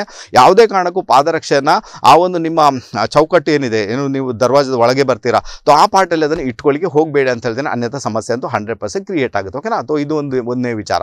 ಎರಡನೇ ವಿಚಾರ ಏನು ಅಂತಂದರೆ, ನಾರ್ತ್ ಈಸ್ಟ್ ಕಾರ್ನರ್ ಡಿಸ್ಟರ್ಬೆನ್ಸ್ ಆಗಲಿಕ್ಕೆ ಇನ್ನೊಂದು ಕಾರಣ ಏನಂದರೆ ಬಾವಿ. ಓಕೆ, ನೀವೇನು ಮಾಡ್ತೀರಾ? ನಾರ್ತ್ ಈಸ್ಟಲ್ಲಿ ಬಾವಿ ಬರಬೇಕು ಅಂತ ನೀವೇನು ಮಾಡ್ತೀರಾ? ಆ north east exact north east ಕಾರ್ನರಲ್ಲಿ, ಯಾಕಂದರೆ ಆ್ಯಕ್ಚುಲಿ ಕಾರ್ನರಲ್ಲಿ ಬಾವಿ ಮಾಡುವ ಹಾಗಿಲ್ಲ. ಅಂದರೆ ಆ ಒಂದು ನಾರ್ತ್ ಈಸ್ಟ್ ಅಂದರೆ ಈಶಾನ್ಯದ ಭಾಗ ಮತ್ತು ನಿಮ್ಮ ನೈಋತ್ಯದ ಭಾಗಕ್ಕೆ ಒಂದು ರೇಖೆ ಹೊರಟೋಗುತ್ತೆ ಅಲ್ಲಿಂದ, ಓಕೆನಾ? ಒಂದು ರೇಖೆ, ಆ ರೇಖೆ ಡಿಸ್ಟರ್ಬೆನ್ಸ್ ಆಗುವಾಗ ನೀವೇನಾದರೂ ಬಾವಿ ಮಾಡ್ಕೊಂಡ್ರಿ ಅಂದಾಗ ಏನಾಯಿತು, ಈಗ ಕೂಡ ಏನಾಯಿತು, ನಿಮಗೆ ಮೈಂಡ್ ರಿಲೇಟೆಡ್ ಮತ್ತೆ ಪ್ರಾಬ್ಲಮ್ ಕ್ರಿಯೇಟ್ ಆಯಿತು, ಮತ್ತೆ ಸಮಸ್ಯೆ ಕ್ರಿಯೇಟ್. ಸರ್, ಎಲ್ಲರೂ ಹೇಳ್ತಾರೆ ಈಶಾನ್ಯದಲ್ಲಿ ಈಶಾನ್ಯದಲ್ಲಿ ಬಾವಿ ಮಾಡ್ಕೊಳ್ಬೇಕಂತ. ಈಶಾನ್ಯದಲ್ಲಿ ಬಾವಿ ಮಾಡ್ಕೊಳ್ಳೋದು ಹೌದು, ಬಟ್ ಅದು ಎಕ್ಸಾಕ್ಟ್ ಈಶಾನ್ಯ ಅಲ್ಲ, ಅದು ನಿಮ್ಮ ಉತ್ತರ ಈಶಾನ್ಯಕ್ಕೆ ಬರಬೇಕು, ನಾರ್ತ್ ಆಫ್ ನಾರ್ತ್ ಈಸ್ಟ್. ಅಲ್ಲಿ ಬಾವಿ ಮಾಡ್ಕೊಂಡಾಗ ನಿಮಗೆ ಹೆಲ್ತ್ ರಿಲೇಟೆಡ್ ಏನುಂಟು, ಇಮ್ಯುನಿಟಿ ಶಕ್ತಿ ಏನುಂಟು ಅದು ಕ್ರಿಯೇಟ್ ಆಗಲಿಕ್ಕೆ ಸ್ಟಾರ್ಟ್ ಆಗುತ್ತೆ. ದುಡ್ಡು ಏನು ಬರಬೇಕು ಅದು ಬರಲಿಕ್ಕೆ ಸ್ಟಾರ್ಟ್ ಆಗುತ್ತೆ. ಅದಕ್ಕೋಸ್ಕರ ನೀವು ಅಲ್ಲಿ ಬಾವಿಯನ್ನು ಮಾಡ್ಕೊಳ್ಬೇಕಾದಂತಹ ಅನಿವಾರ್ಯತೆ 100% ಉಂಟು. ಅಲ್ಲಿ ಬಾವಿ ಮಾಡ್ಕೊಳ್ಬೋದು. ಎಕ್ಸಾಕ್ಟ್ ಈಶಾನ್ಯದಲ್ಲಿ ಬಾವಿ ಮಾಡ್ಕೊಳ್ಳೋದು ನಿಷಿದ್ಧ ಅಂತ ಹೇಳ್ತೇನೆ. ಒಂದು ವೇಳೆ ಉತ್ತರ ಈಶಾನ್ಯದಲ್ಲಿ ಜಾಗ ಇಲ್ಲ, ಮೇ ಬಿ ಪೂರ್ವ ಈಶಾನ್ಯದಲ್ಲಿ ಕೂಡ ನೀವು ಬಾಗಿಲನ್ನು 100% ಮಾಡ್ಕೊಳ್ಬೋದು, ಪರವಾಗಿಲ್ಲ. ಸೊ ಇದು ಕೂಡ ಏನಾಗುತ್ತೆ, ಮೈಂಡ್ ರಿಲೇಟೆಡ್ ಸಮಸ್ಯೆಯನ್ನು ನಿಮಗೆ ಬಹಳಷ್ಟು ಕ್ರಿಯೇಟ್ ಮಾಡುತ್ತೆ. ಅದೇ ಅಲ್ಲದೆ ಮಕ್ಕಳ ಓದಿನಲ್ಲಿ ಕಾನ್ಸಂಟ್ರೇಷನ್ ಅನ್ನಿಟ್ಟು ಅದು ಕೂಡ ತಪ್ಪಿ ಹೋಗುತ್ತೆ, ತಲೆ ಸಿಡಿತ ಸ್ಟಾರ್ಟ್ ಆಗುತ್ತೆ. ನಿಮಗೂ ಗೊತ್ತಾಗಲ್ಲ ನೀವು ಯಾವ ರೀತಿ ಮಕ್ಕಳನ್ನು ಓದಿನಲ್ಲಿ ಮುಂದುವರ್ಸ್ಕೊಂಡು ಹೋಗ್ಬೇಕಂತ ನೀವು ಕನ್ಫ್ಯೂಸ್ ಆಗಿಬಿಡ್ತಾರೆ. ಹಾಗಾದರೆ ನೀವೇನು ಮಾಡಬೇಕು, ಈಗ ನೋಡಿ ಅಲ್ಲಿ ಬಾವಿ ಇದ್ರೆ ಏನು ಕೂಡ ಮಾಡೋಕ್ಕಾಗಲ್ಲ, ಅದು ವಿಷಯ ಬೇರೆ. ಸೊ ನೋಡ್ಕೊಳ್ಳಿ ನೀವು. ಬಟ್ ನೀವು ಅಲ್ಲೇನಾದರೂ ದರ್ವಾಜ ಮಾಡಿದ್ರಿ ಅಥವಾ ಅಲ್ಲಿ ಶೂಸನ್ನು, ಚಪ್ಪಲ್ಸ್ಗಳನ್ನು, ಪಾದರಕ್ಷೆಗಳನ್ನು ಪ್ಲೇಸ್ ಮಾಡಿದ್ರಿ, ಅದಕ್ಕೆ ಒಂದು ದಾರಿ ತೋರಿಸ್ಬೋದು ನೀವು. ಆನಂತರ ಆ ಪಾರ್ಟನ್ನು ಎಷ್ಟು ಸಾಧ್ಯನಷ್ಟು ಕ್ಲೀನಾಗಿ ಇಟ್ಕೊಳ್ಳಿಕ್ಕೆ ಪ್ರಯತ್ನ ಮಾಡಿ. ಒಳಗಿನ ರೂಮನ್ನು ಸಮೇತ ಕ್ಲೀನಾಗಿ ಇಟ್ಕೊಳ್ಳಿಕ್ಕೆ ಪ್ರಯತ್ನ ಮಾಡಿ. ಯಾವುದೇ ಕಾರಣಕ್ಕಲ್ಲಿ ಭಾರದ ವಸ್ತುಗಳು ಬಾರದ ಹಾಗೆ ಆದಷ್ಟು ಗಮನ ಕೊಡಿ ಅಂತ ಹೇಳ್ತೇನೆ. ಇದು ಒಳ್ಳೆ ರಿಸಲ್ಟನ್ನು ನಿಮ್ಮ ಪಾಲಿಗೆ 100% ಕ್ರಿಯೇಟ್ ಮಾಡುತ್ತೆ. ಇನ್ನೇನಾಗುತ್ತೆ ಹೇಳಿಕೊಡ್ತೇನೆ. ಕರೆಯಲ್ಲಿದ್ದಾರೆ, ಜಸ್ಟ್ ಮಾತಾಡಬೇಡ. ಹಲೋ ಹಲೋ ಹಲೋ, ನಮಸ್ತೆ. ನಮಸ್ತೆ, ಯಾರು ಮಾತಾಡ್ತಿದ್ದೀರಮ್ಮ, ಎಲ್ಲಿಂದ? ನನ್ನ ಮಗಳ ಬಗ್ಗೆ ಭೂಮಿಕಾ ಅಂತ. ಅವಳದು date of birth 8. Hello, okay ತೋ ಗೊತ್ತಾಯ್ತು ನಿಮಗೆ ಈಶಾನ್ಯದ ಭಾಗ, ರೈಟಾ? ತೋ ಈಶಾನ್ಯದ ಭಾಗವನ್ನು ಆದಷ್ಟು ಕ್ಲೀನಾಗಿ ಇಟ್ಕೊಳ್ಳಿ. ಯಾಕಂದರೆ ಈಶಾನ್ಯದ ಭಾಗ ಡೈರೆಕ್ಟಾಗಿ ಯಾವುದಕ್ಕೆ ಸಂಬಂಧಪಟ್ಟ ಕೆಲಸ ಮಾಡುತ್ತೆ, ನಿಮ್ಮ ಮನೆಯ ವಾಸ್ತುಪುರುಷ ಅಲ್ವಾ, ವಾಸ್ತುಪುರುಷನ ಮೈಂಡ್ ಅಲ್ವಾ, ಈ ಪಾರ್ಟ್ ಏನಿದೆ ವಾಸ್ತುಪುರುಷನ ತಲೆಯ ಪಾರ್ಟ್ ಏನೋದು ಈಶಾನ್ಯದಲ್ಲಿ ಬರುತ್ತೆ ಅಲ್ವಾ. ಹಾಗಾದರೆ ಈಶಾನ್ಯದಲ್ಲಿ ವಾಸ್ತುಪುರುಷನ ತಲೆಪಾಟ್ ಉಂಟು ಅಂತಾದಾಗ ನಿಮ್ಮದು ಕೂಡ ತಲೆಪಾಟ್ ಅಲ್ಲಿನೇ ಬಂತು ಈಗ ಅಲ್ವಾ. ನೀವು ಪಾದರಕ್ಷೆ ಇಟ್ಕೊಂಡ್ರಿ, ಭಾರದ ವಸ್ತುಗಳನ್ನು ಇಟ್ಕೊಂಡ್ರಿ, ಗಲೀಜು ಮಾಡ್ಕೊಂಡ್ರಿ, ಟಾಯ್ಲೆಟ್ ಮಾಡ್ಕೊಂಡ್ರಿ, ಏನಾದರೂ ಮಾಡಿದಾಗ ಮೇ ಬಿ ಅದು ದೊಡ್ಡ ಮಟ್ಟಿಗೆ ಸಮಸ್ಯೆಯನ್ನು ಕ್ರಿಯೇಟ್ ಮಾಡುವಂತಹ ಎಲ್ಲ ಸಾಧ್ಯತೆಗಳು ಇದ್ದೇ ಇರ್ತವೆ. ಈಗೇನು ಗೊತ್ತಾ, ಈಗ ನಿಮಗೆ ಒಂದು ಡೈನಾಮಿಕ್ ಐಡಿಯಾಸ್ ಬರಬೇಕು. ಯಾವುದೋ ಒಂದು ಬಿಸ್ನೆಸ್ಗೆ ಸಂಬಂಧಪಟ್ಟಂತೆ, ಯಾವುದೋ ಒಂದು ವ್ಯಾಪಾರಕ್ಕೆ ಅಥವಾ ಒಂದು ಕೆಲಸಕ್ಕೆ ಸಂಬಂಧಪಟ್ಟಂತೆ, ಮದುವೆಗೆ ಸಂಬಂಧಪಟ್ಟಂತೆ, ಮಕ್ಕಳ ಎಜುಕೇಷನ್ಗೆ ಸಂಬಂಧಪಟ್ಟಂತೆ ಏನಾದರೂ ಒಂದು ಡೈನಾಮಿಕ್ ಐಡಿಯಾಸ್ ಬರಬೇಕಂದ್ರೆ ಅದು ನಿಮ್ಮ ಈಶಾನ್ಯದ ಭಾಗ ಏನು ಅದು ಬಹಳ ಶುದ್ಧಾಚಾರವಾಗಿರಬೇಕಾಗುತ್ತೆ. ಈಶಾನ್ಯದ ಭಾಗ ಎಷ್ಟು ಶುದ್ಧಾಚಾರವಾಗಿರ್ತದೆ ಆವಾಗಲೇ ನಿಮಗೆ ಡೈನಾಮಿಕ್ ಐಡಿಯಾಸ್ ಬರಲಿಕ್ಕೆ ಸ್ಟಾರ್ಟ್ ಆಗುತ್ತೆ ಅಲ್ವಾ, ಆ ಥಾಟ್ಸ್ ಬರಲಿಕ್ಕೆ ಸ್ಟಾರ್ಟ್ ಆಗುತ್ತೆ. ಅನ್ಯಥಾ ಥಾಟ್ಸ್ ಜನರೇಟ್ ಆಗುವುದಿಲ್ಲ. ಯಾಕಂದರೆ ಅದು ಗುರುವಿಗೆ ಸಂಬಂಧಪಟ್ಟಂಥ ಜಾಗವಾಗಿರುತ್ತೆ, ಅನ್ನೋದು ಕೇತುವಿಗೆ ಸಂಬಂಧಪಟ್ಟ ಜಾಗ ಆಗಿರುತ್ತೆ. ಅದಕ್ಕೋಸ್ಕರ ಅಲ್ಲಿ ಆ ರೀತಿಯ ಐಡಿಯಾಸನ್ನು ನಿಮಗೆ ಅದು ಕೊಟ್ಟೆ. ಜ್ಞಾನಕಾರಕ ಗುರು ಅಲ್ಲಿರುವುದರಿಂದ 100% ನಿಮಗೆ ಜ್ಞಾನವನ್ನು ಕೊಡ್ತಾನೆ, ಐಡಿಯಾಸನ್ನು ಕೊಡ್ತಾನೆ. ಆ ಮೂಮೆಂಟಲ್ಲಿ ಏನಾಗುತ್ತೆ, ನಿಮಗೆ ರಿಲ್ಯಾಕ್ಸೇಷನ್ ಬರುವುದೇ ಅಲ್ಲದೆ, ಮನಸ್ಸಲ್ಲಿದ್ದಂತಹ ಚಿಂತೆಗಳು ದೂರ ಆಗುವುದೇ ಅಲ್ಲದೆ, ಮಕ್ಕಳ ಎಜುಕೇಷನ್ಗೆ ಸಂಬಂಧಪಟ್ಟಂಥ ರೀತಿಯಲ್ಲಿ ಕೂಡ ಒಳ್ಳೆ ರಿಸಲ್ಟ್ ಅನ್ನೋದು 100% ಕ್ರಿಯೇಟ್ ಮಾಡುತ್ತೆ ಅಂತ ಒಂದು ಇಂಡಿಕೇಶನ್. ಹಾಗಾದರೆ ಈಗೇನು ಮಾಡಬೇಕು, ನೀವು ನಿಮ್ಮ ಈಶಾನ್ಯದ ಭಾಗವನ್ನು ಕೂಡ ನೀವು ಚೆಕ್ ಮಾಡ್ಕೊಳ್ಬೇಕಾದಂತಹ ಅನಿವಾರ್ಯತೆ ಉಂಟು. ಅದನ್ನು ಮಾಡ್ಕೊಳ್ಳಿ. ಅದರ ಮುಖಾಂತರ ಕೂಡ ಒಂದೊಳ್ಳೆ ರಿಸಲ್ಟನ್ನು ನೀವು ಮಾಡ್ಕೊಳ್ಬೋದು, ಪರವಾಗಿಲ್ಲ. ಅದರ ಜೊತೆ ಕೆಲವರು ಏನು ಮಾಡಿರ್ತಾರೆ ಅಂದರೆ, ಈಶಾನ್ಯ ಭಾಗದಲ್ಲಿ ದೇವರ ಕೋಣೆ ಬರಬೇಕಂದ್ರೆ ದೊಡ್ಡ ಒಂದು ಕೋಣೆಯನ್ನೇ ಕಟ್ಟಿಸ್ತಾರೆ ಎಕ್ಸ್ಟ್ರಾ, ಓಕೆನಾ, ಮೂಲೆಗೆ ಸೇರಿಸಿ ದೊಡ್ಡ ಕೋಣೆ ಕಟ್ಟಿರ್ತಾರೆ, ಒಂದಷ್ಟು ದೇವರ ಫೋಟೋಗಳನ್ನ ಇಟ್ಕೊಳ್ತಾರೆ.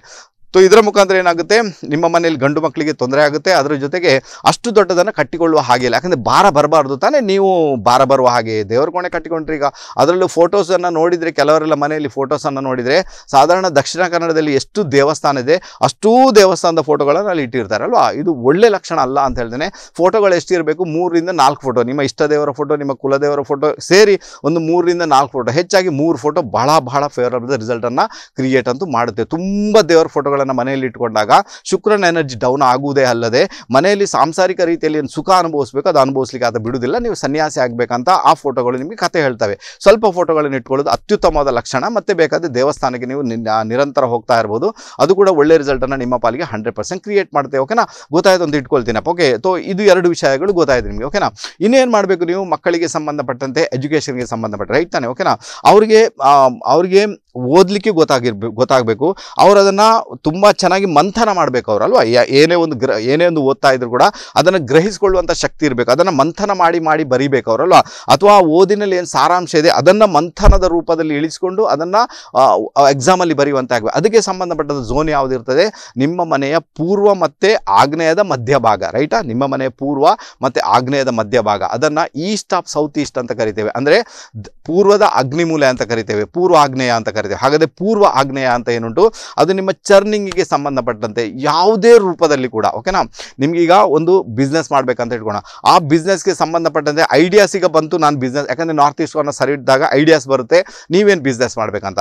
ಈಗ ಆ ಬಿಸ್ನೆಸ್ನ ಒಳಿತು ಕೆಡುಕುಗಳು ಏನು, ಆ ಬಿಸ್ನೆಸ್ಗೆ ಎಷ್ಟು ಇನ್ವೆಸ್ಟ್ಮೆಂಟ್ ಮಾಡಬೇಕು, ಆ ಬಿಸ್ನೆಸ್ಸನ್ನು ಯಾರ ಜೊತೆ ಮಾಡಬೇಕು, ಎಲ್ಲಿ ಮಾಡಬೇಕು, ಲೊಕೇಶನಲ್ಲಿ ಏನುಂಟು, ಅದನ್ನೆಲ್ಲವನ್ನು ಕೂಡ ನೀವು ಸರಿಯಾದ ರೀತಿಯಲ್ಲಿ ಚರ್ನ್ ಮಾಡಬೇಕಾದ್ರೆ, ಸರಿಯಾದ ರೀತಿಯಲ್ಲಿ ಮಂಥನಕ್ಕೆ ಒಳಪಡಿಸಬೇಕಾದ್ರೆ, ನಿಮ್ಮ ಪೂರ್ವ ಮತ್ತು ಆಗ್ನೇಯದ ಮಧ್ಯಭಾಗ, ಅಂದರೆ ನಿಮ್ಮ ಪೂರ್ವ ಆಗ್ನೇಯ ಭಾಗ ಏನುಂಟು ಅದು ಬಹಳ ಪರ್ಫೆಕ್ಟ್ ಆಗಿರಬೇಕಾದಂತಹ ಅನಿವಾರ್ಯತೆ ಉಂಟು. ಅಷ್ಟು ಬಹಳ ಪರ್ಫೆಕ್ಟ್ ಆಗಿರಬೇಕದು. ಅಲ್ಲಿ ಯಾವುದೇ ಕಾರಣಕ್ಕೂ ಆ್ಯಂಟಿ ಕಲರ್ಸ್ ಬರಬಾರ್ದು ಅಂತ ಒಂದು ಇಂಡಿಗೆ. ಅಂದರೆ ರೆಡ್ ಕಲರ್ ಬಂತು ಸೊ ನಿಮ್ಮ ಒಂದು ಚರ್ನಿಂಗಲ್ಲಿ ಜಗಳ ಉಂಟಾಗುತ್ತೆ.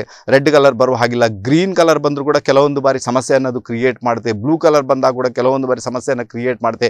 ಕ್ರೀಮ್ ಕಲರ್ ಬಂದಾಗ ಪರವಾಗಿಲ್ಲ ಅಂತ ಹೇಳ್ತಾರೆ. ಸೊ ಈ ರೀತಿಯಾಗಿ ಅದನ್ನು ನೋಡ್ಕೊಳ್ಬೇಕಾದಂತಹ ಅನಿವಾರ್ಯತೆ ಉಂಟು. ಒಂದು ವೇಳೆ ಆ ಪಾಠ ಕೂಡ ಸರಿ ಇಲ್ಲದಾಗ ಏನಾಗುತ್ತೆ, ಮಕ್ಕಳು ಬಾಯಿಪಾಠ ಮಾಡ್ತಾರೆ, ಬರೀತಾರೆ, ಬಟ್ ಅವ್ರಿಗೆ ಚರ್ನ್ ಮಾಡಲಿಕ್ಕೆ ಬರಲ್ಲ. ಅದರ ವಿಷಯ ಏನುಂಟು ಅದನ್ನು ಅರ್ಥಕೊಳ್ಳಿಕ್ಕೆ, ಡೆಪ್ತಲ್ಲಿ ಹೋಗಿ ಅರ್ಥಕೊಳ್ಳಿಕ್ಕೆ ಅವರಿಂದ ಆಗದಂಥ ವಿಚಾರ ಅಂತ ಹೇಳ್ತೇನೆ. ಆ ಮೂಮೆಂಟಲ್ಲಿ ಕೂಡ ನಿಮ್ಮ ಮಕ್ಕಳ ಎಜುಕೇಷನಲ್ಲಿ ತೊಂದರೆಗಳು ಬರುವಂಥ ಎಲ್ಲ ಸಾಧ್ಯತೆಗಳು ಇದ್ದೇ ಇರುತ್ತೆ. ನಾನು ಒಂದಂತೂ ಹೇಳಬಲ್ಲೆ, ಅಲ್ಲೇನೋದು ಡಂಪ್ ಮಾಡ್ಕೊಂಡಿದ್ರೆ ಅದನ್ನು ತೆಗೀರಿ ಅಂತ ಹೇಳ್ತೇನೆ. Red colour, pink colour, purple colour paint ಉಂಟು ಅಂತ ಅದನ್ನು ರಿಮೂವ್ ಮಾಡಿ ಅಂತ ಹೇಳ್ತೇನೆ. ಅಂತ ಗ್ಯಾಸ್ ಸ್ಟವ್ ಇದ್ದರೆ ಸ್ವಲ್ಪ ಪ್ರಾಬ್ಲಮ್ನ ಕ್ರಿಯೇಟ್ ಮಾಡಿದೆ, ಅದಕ್ಕೆ ಪರಿಹಾರ ಮಾಡಲಿಕ್ಕೆ ನಿಮ್ಮಿಂದ ಆಗದಂಥ ವಿಚಾರ. ಇನ್ನು ನೀವು ಏನು ಮಾಡ್ಬೋದು, ಅಲ್ಲಿ ಬಹಳ ವಿಶೇಷವಾಗಿ ಹೇಳಬೇಕಾದ್ರೆ ನಿಮಗೆ ಜಾಗ ಉಂಟು, ವಾಷಿಂಗ್ ಮೆಷಿನನ್ನು ಅಲ್ಲಿ ಪ್ಲೇಸ್ ಮಾಡ್ಬೋದು. ವಾಷಿಂಗ್ ಮೆಷಿನನ್ನು ನೀವು ಈಸ್ಟ್ ಆಫ್ ಸೌತ್ ಈಸ್ಟ್ ಅಲ್ಲಿಂದ ಪೂರ್ವ ಆಗ್ನೇಯದಲ್ಲಿ ಪ್ಲೇಸ್ ಮಾಡಿದಾಗ ಚರ್ನ್ ಮಾಡೋದಕ್ಕೆ ಸಂಬಂಧಪಟ್ಟಂತೆ ಒಂದು ಒಳ್ಳೆಯ ರಿಸಲ್ಟ್ ಕ್ರಿಯೇಟ್ ಆಗುತ್ತೆ. ಅಥವಾ ನಿಮ್ಮದು ಅಡುಗೆ ಕೋಣೆ ಅಲ್ಲೇ ಉಂಟು ಅಂತಾದಾಗ ಈಸ್ಟ್ ಆಫ್ ಸೌತ್ ಈಸ್ಟಲ್ಲಿ ಅಂದರೆ ನಿಮ್ಮ ಪೂರ್ವ ಮತ್ತು ಅಗ್ನಿಮೂಲೆ ಮಧ್ಯಭಾಗದಲ್ಲಿ ನೀವು ನಿಮ್ಮ ಮಿಕ್ಸರ್ ಏನುಂಟು, ಗ್ರೈಂಡರ್ ಏನುಂಟು ಅದನ್ನು ಅಲ್ಲಿ ಪ್ಲೇಸ್ ಮಾಡಿದಾಗ ಕೂಡ ಒಂದು ಒಳ್ಳೆ ರಿಸಲ್ಟನ್ನು ಪಡ್ಕೊಳ್ಳುವಂತಹ ಯೋಗ ಭಾಗ್ಯ ನಿಮ್ಮ ಪಾಲಿಗೆ 100% ಕ್ರಿಯೇಟ್ ಆಗುತ್ತೆ. ಸೊ ಇದನ್ನು ಮಾಡ್ಕೊಂಡಾಗ ಏನಾಗುತ್ತೆ, ಮಕ್ಕಳಲ್ಲಿ ಚರ್ನಿಂಗ್ ಏನುಂಟು ಅಥವಾ ಅವರು ಮಂಥನ ಮಾಡುವಂತಹ ಕೆಪಬಿಲಿಟಿ ಏನುಂಟು ಯಾವುದೇ ಒಂದು ವಿಷಯವನ್ನು ಇಟ್ಕೊಂಡು ಅದು ಅಭಿವೃದ್ಧಿಗೆ ಒಳಗಾಗುತ್ತೆ. ಆವಾಗ ಏನಾಗುತ್ತೆ, ಮಕ್ಕಳಲ್ಲಿ ಬರ್ತಕ್ಕಂಥ ಒಂದು ಅವರು ಏನು ಮಾಡ್ತಾರೆ, ಯಾವುದನ್ನು ಓದ್ತಾರೆ, ಅವರೇ ಮನಸ್ಸಲ್ಲಿ ಅದನ್ನು ಎಣಿಸ್ಕೊಳ್ತಾರೆ, ಚರ್ನ್ ಮಾಡ್ತಾರೆ, ಬರೀತಾರೆ. ಅದೇ ರೀತಿ ಮತ್ತೆ ಯಾವುದಕ್ಕೆ ಉಪಯೋಗ ಆಗುತ್ತೆ, ನೀವೇನು ಬಿಸ್ನೆಸ್ ಮಾಡ್ತೀರಾ ಅಲ್ವಾ, ಬಿಸ್ನೆಸ್ ಮಾಡ್ತೀರಾ, ಆ ಬಿಸ್ನೆಸ್ಗೆ ಸಂಬಂಧ ಐಡಿಯಾಸ್ ಹೇಗೂ ಬಂತೀಗ, ಬಟ್ ಅದನ್ನು ಹೇಗೆ ಮುಂದುವರ್ಸ್ಕೊಂಡು ಹೋಗಬೇಕು, ಏನು ಮಾಡಬೇಕು, ಎಲ್ಲಿ ಹೇಗೆ ಎಷ್ಟು ಇನ್ವೆಸ್ಟ್ಮೆಂಟ್ ಮಾಡಬೇಕು, ಯಾವ ಜಾಗದಲ್ಲಿ ಮಾಡಬೇಕು, ಸೊ ಅದೆಲ್ಲ ಏನು ಪ್ರೊಸೀಜರ್ಸ್ ಇದೆ ಅದಕ್ಕೆ ಸಂಬಂಧಪಟ್ಟಂತೆ ಆ ಪಾರ್ಟ್ ಸರಿ ಇದ್ದಾಗ ಮಾತ್ರ ನಿಮಗೆ ಅದು ಕೆಲಸ ಮಾಡುತ್ತೆ, ಅನ್ಯथा ಕೆಲಸ ಮಾಡಲ್ಲ. ಈಗ ಕೆಲವೊಮ್ಮೆ ಏನಾಗುತ್ತೆ ಗೊತ್ತಾ, ನೀವೇನಾದರೂ ಒಂದು ಬಿಸ್ನೆಸ್ ಮಾಡಬೇಕು, ಕೆಲಸ ಹುಡುಕಬೇಕು, ಅದು ಏನಾದರೂ ಒಂದು ಇರುತ್ತೆ ನಿಮ್ಮಲ್ಲಿ ಒಂದು ಐಡಿಯಾಸ್.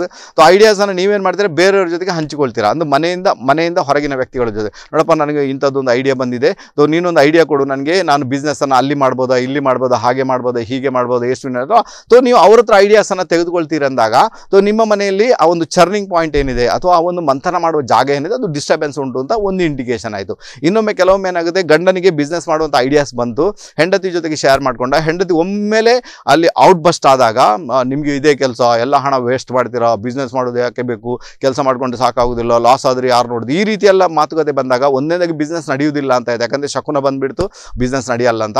ಎರಡನೇದಾಗಿ ನಿಮ್ಮ ಆ ಪಾರ್ಟ್ ಏನಿದೆ ಡಿಸ್ಟರ್ಬೆನ್ಸ್ ಉಂಟು ಅಂತ ಇನ್ನೊಂದು ಇಂಡಿಕೇಶನ್ ಬಂತು. ಹಾಗಾದರೆ ನೋಡಿ, ನಿಮಗೆ ಬೇಕಾದರೆ ಒಳ್ಳೆಯ ಮಹಾವಾಸ್ತು ತಜ್ಞರನ್ನ ಕರ್ಸ್ಕೊಂಡು ಬಂದು ಅದನ್ನು ಸರಿ ಮಾಡ್ಬೋದು, ವಿಷಯ ಬೇರೆ, ಓಕೆನಾ. ನಿಮಗೇನೆ ಗೊತ್ತಿದ್ರೆ ನೀವು ಅದನ್ನು ಸರಿ ಮಾಡ್ಬೋದು, ವಿಷಯ ಬೇರೆ, ಓಕೆನಾ. ಆನಂತರ ಇದೆಲ್ಲ ನೋಡಿ, ನಿಮ್ಮನ್ನು ಮಾತಾಡಿಸುವಂಥದ್ದು ಇದೆಯಲ್ವಾ, ನೀವು ಜಗಳ ಮಾಡುವಂಥದ್ದು ಇದೆಯಲ್ವಾ, ಮಂಥನ ಮಾಡಲಿಕ್ಕೆ ಆಗುವುದಿಲ್ಲ ತಾನೇ. ಹಾಗಾದರೆ ಆ ಪಾರ್ಟಲ್ಲಿ ಅದೇನೋ ಡಿಸ್ಟರ್ಬೆನ್ಸ್ ಉಂಟು ಅಂತ ಒಂದು ಇಂಡಿಕೇಶನ್ ಇದೆ. ಅದಕ್ಕೋಸ್ಕರ ದಯವಿಟ್ಟು ಅದನ್ನು ಕೂಡ ಸರಿ ಮಾಡ್ಕೊಳ್ಬೇಕಾದಂತಹ ಅನಿವಾರ್ಯತೆ ಖಂಡಿತ ಉಂಟು ಅಂತ ಹೇಳಿದೆ. ಓಕೆ, ಗೊತ್ತಾಯ್ತು ಈಗ. ಓಕೆ, ಇನ್ನೂ ನೆನೆಸ್ಕೊಳ್ಳಿ, ಈಗ ಇನ್ನೊಂದು ವಿಚಾರ ಏನಂದರೆ, ಈಗ ನಿಮ್ಮ ಕೆಲವರಿಗೆ ಮಕ್ಕಳಿಗೆ ಡಾಕ್ಟರ್ ಆಗಬೇಕು, ಈಗ ಓಕೆನಾ, ಮಕ್ಕಳಿಗೆ ಡಾಕ್ಟರ್ ಆಗಬೇಕು. ಡಾಕ್ಟರ್ ಅವನನ್ನು ಯಾವುದೇ ಡಾಕ್ಟ್ರು, ಆಯುರ್ವೇದ ಇರ್ಬೋದು, ಆಲೋಪತಿ ಇರ್ಬೋದು, ಹೋಮಿಯೋಪತಿ ಇರ್ಬೋದು, ಅಥವಾ ಬೇರೆ ಯಾವುದೇ ರೂಪದಲ್ಲಿ ಕೂಡ ಹೀಲಿಂಗ್ ಪ್ರೊಫೆಷನ್ ಇರ್ಬೋದು. ಸೊ ಅಂತಹ ಒಂದು ಡಾಕ್ಟರ್ ಆಗಬೇಕು, ಹೀಲಿಂಗ್ ಪ್ರೊಫೆಷನಲ್ಲಿ ಹೋಗಬೇಕಂತ ತೀರಾ ಆಸೆ ಉಂಟು, ಮಕ್ಕಳನ್ನು ಆ ರೀತಿ ಬೆಳೆಸಬೇಕಂತ. ಸೊ ಅವರಿಗೆಲ್ಲ ಯಾವ ಝೋನ್ ಬಹಳ ಇಂಪ್ಯಾಕ್ಟ್ ಆಗುತ್ತೆ ಅಂದರೆ, ಬರೀ ಡಾಕ್ಟರ್ ಆಗುವವರಿಗೆ ಅಥವಾ ಹೀಲಿಂಗ್ ಪ್ರೊಫೆಷನಲ್ಲಿ ಹೋಗುವವರಿಗೆ, ಅವ್ರಿಗೆ ನಿಮ್ಮ ಮನೆಯ ಉತ್ತರ ಮತ್ತು ಈಶಾನ್ಯದ ಮಧ್ಯಭಾಗ, ನಾರ್ತ್ ಈಸ್ಟ್ ಕಾರ್ನರ್ ಅಂದರೆ ಉತ್ತರದ ಈಶಾನ್ಯದ ಭಾಗ ಬಹಳ ಇಂಪ್ಯಾಕ್ಟ್ ಆಗುತ್ತೆ. ಒಂದು ವೇಳೆ ನಿಮ್ಮ ಉತ್ತರದ ಈಶಾನ್ಯದ ಭಾಗ ಡಿಸ್ಟರ್ಬೆನ್ಸ್ ಆಗಿದ್ದಾಗ ನಿಮಗೆ ಯಾವುದೇ ರೂಪದಲ್ಲಿ ಕೂಡ ನೀವು ಡಾಕ್ಟರ್ ಆಗೋದಾಗಲಿ, ಆಯುರ್ವೇದ ಡಾಕ್ಟರ್ ಆಗೋದಾಗಲಿ, ಆಲೋಪತಿ ಯಾವುದು ಕೂಡ ನಿಮ್ಮ ಪಾಲಿಗೆ ಬರುವುದಿಲ್ಲ. ನೀವು ಅಟ್ಲೀಸ್ಟ್ ನೀವೊಂದು ನರ್ಸ್ ಆಗಿದ್ದರೂ ಕೂಡ ನಿಮಗೆ ಅದು ಕೆಲಸ ಮಾಡಲಿಕ್ಕೆ ಬಿಡುವುದಿಲ್ಲ ಅಂತ ಒಂದು ಇಂಡಿಕೇಶನ್ ಇದೆ. ಅದಕ್ಕೋಸ್ಕರ ನಿಮಗೆ ಡಾಕ್ಟರ್ ಆಗಬೇಕಾ, ಮಕ್ಕಳನ್ನು ಡಾಕ್ಟರ್ ಮಾಡಬೇಕಾ, ಹಾಗಾದರೆ ನಿಮ್ಮ ಮನೆಯಲ್ಲಿ ಉತ್ತರ ಮತ್ತು ಈಶಾನ್ಯದ ಮಧ್ಯಭಾಗ ಅಂದರೆ ನಾರ್ತ್ ಈಸ್ಟ್ ಕಾರ್ನರ್ ಏನುಂಟು ಅದು ಧನ್ವಂತರಿಯ ಜಾಗ ಅಂತ ಕರಿತೇವೆ. ಆ ಧನ್ವಂತರಿಯ ಜಾಗ ಏನಿದೆ ಅದು ಬಹಳ ಕ್ಲೀನಾಗಿರಬೇಕಾಗುತ್ತೆ.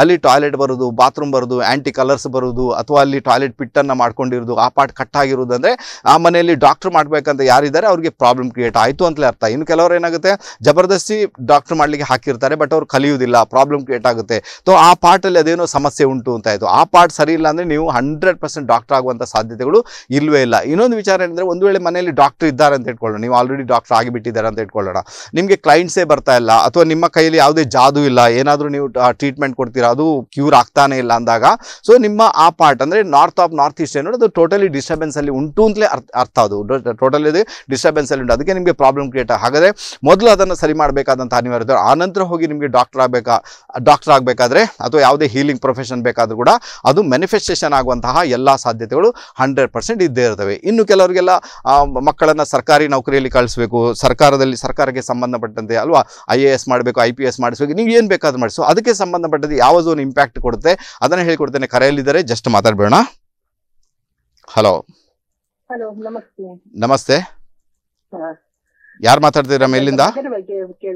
ನೀವು ಯಾರು ಮಾತಾಡ್ತಿದ್ದೀರಾ ಮೇಲಿಂದ? ಸರ್ ನಿಮ್ಮ ಹೆಸರು ಹೇಳಿಮ್ಮ. ಓಕೆ, ಮಗನ ಹೆಸರು ಹುಟ್ಟಿದ ದಿನಾಂಕ ಹೇಳಿಮ್ಮ. ಅಶ್ವಿನ್ ಕುಮಾರ್. ಓಕೆ, 12/5/97. 12/5/97. 12/5/97. ಓಕೆ, ಸಮಯ ಹೇಳಿಮ್ಮ. ಹಲೋ, ಸಮಯ ಹೇಳಿಮ್ಮ. ನಾನು ಎಜುಕೇಶನ್ ಆಗಿದೆ, ಉದ್ಯೋಗದ ಬಗ್ಗೆ ಕೇಳಬೇಕಂತ ಇದ್ದೆ. ಓಕೆ, ಕರೆ ಮಾಡಿದ್ದಕ್ಕೆ ತುಂಬ ಧನ್ಯವಾದಗಳು. ನಾನು ಎಷ್ಟು ಹೇಳಿ ನಿಮಗೆ ಕೇಳಿಸ್ತಾನೆ ಇಲ್ಲಲ್ಲ, ನಾನು ಏನು ಮಾಡಲಿ ಹೇಳಿ ಅಲ್ವಾ? ಸಮಯ ಹೇಳಿ ಅಂದರೆ ಡೈರೆಕ್ಟ್ ಕ್ವಶನ್ಗೆ ಹೋಗ್ತೀರಾ. ಡೀಟೇಲ್ ರೆಡಿ ಮಾಡಿ ಇಟ್ಕೊಂಡೆ ಕರೆ ಮಾಡಬೇಕಂದ್ರೆ ಇದಕ್ಕೇನು ಹೇಳೋದು, ನಿಮಗೆ ಅದು ಅರ್ಥನೂ ಆಗಲ್ಲ. ಎನಿವೇ ಇಲ್ಲಿ ನಾನು ಕ್ಲಿಯರಾಗಿ ಕಾಲ್ ಇಲ್ಲ ಅಂದರೆ ನಾನು ಆನ್ಸರ್ ಮಾಡೋಕ್ಕೆ ಹೋಗಲ್ಲ ನನಗೆ, ಯಾಕಂದರೆ ನಾನೊಂದು ಹೇಳೋದು ನೀವೊಂದು ಹೇಳೋದು ನನಗೆ ಬೇಕಾಗಿಲ್ಲ. ಸೊ ನಾನೇನು ಹೇಳ್ತೀನಿ ಅದು ಕೇಳಿಸ್ಕೊಳ್ಳಿ, ತುಂಬ ಚೆನ್ನಾಗಿರುತ್ತೆ. ಓಕೆ, ಈಗ ಗೊತ್ತಾಯ್ತು ನಿಮಗೆ, ನೀವು ಡಾಕ್ಟರ್ ಆಗಬೇಕು ಅಂದಾಗ ನಿಮ್ಮ ನಾರ್ತ್ ಈಸ್ಟ್ ಕಾರ್ನರ್ ಚೆನ್ನಾಗಿರಬೇಕು. ಆನಂತರ ನಿಮಗೆ ಮಕ್ಕಳನ್ನು ಗೌರ್ಮೆಂಟ್ ಜಾಬಲ್ಲಿ ಕಳಿಸ್ಬೇಕು, ರೈಟ್? ಗೌರ್ಮೆಂಟ್ ಜಾಬಲ್ಲಿ ಕಳಿಸ್ಬೇಕು, ಅವ್ರನ್ನ IAS ಮಾಡಬೇಕು, IPS ಮಾಡಿ ಏನೇ ಇದ್ರು ಕೂಡ.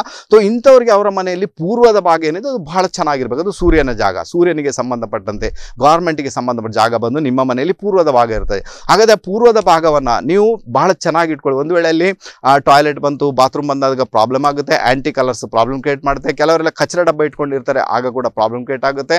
ಅವಾಗ ಏನಾಗುತ್ತೆ, ನಿಮಗೆ ಯಾವ ರೀತಿಯ ಒಂದು ಇಂಪ್ಯಾಕ್ಟ್ ಬೇಕು ಅಥವಾ ಯಾವ ರೀತಿಯ ಸ್ಟೇಟಸ್ ಕ್ರಿಯೇಟ್ ಆಗಬೇಕು ಅದು ಕೂಡ ಕ್ರಿಯೇಟ್ ಆಗಲ್ಲ. ಮಕ್ಕಳನ್ನು ಹೇಗೆ ನೀವು ಗೌರ್ಮೆಂಟ್ ಜಾಬ್ಗೆ ಕಳಿಸ್ಬೇಕು, IAS IPS ಮಾಡಬೇಕು, ಏನಾದರೂ ಕೂಡ ಅಧಿಕಾರದಲ್ಲಿ ಹೋಗುವಂತೆ ಮಾಡಬೇಕಂದಾಗ ಅದು ಡಿಸ್ಟರ್ಬೆನ್ಸನ್ನು 100% ಕ್ರಿಯೇಟ್ ಮಾಡೋದು. ಅದಕ್ಕೋಸ್ಕರ ನಿಮ್ಮ ಮಕ್ಕಳಿಗೆ ಏನು ಕಲಿಸಬೇಕು ಅದರ ಕ್ಯಾಟಗರಿ ಏನಿರ್ತದೆ ಅದಕ್ಕೆ ಸಂಬಂಧಪಟ್ಟಂತೆ ಒಂದು ಝೋನ್ ಮನೆಯಲ್ಲಿ ಕೆಲಸ ಮಾಡುತ್ತೆ.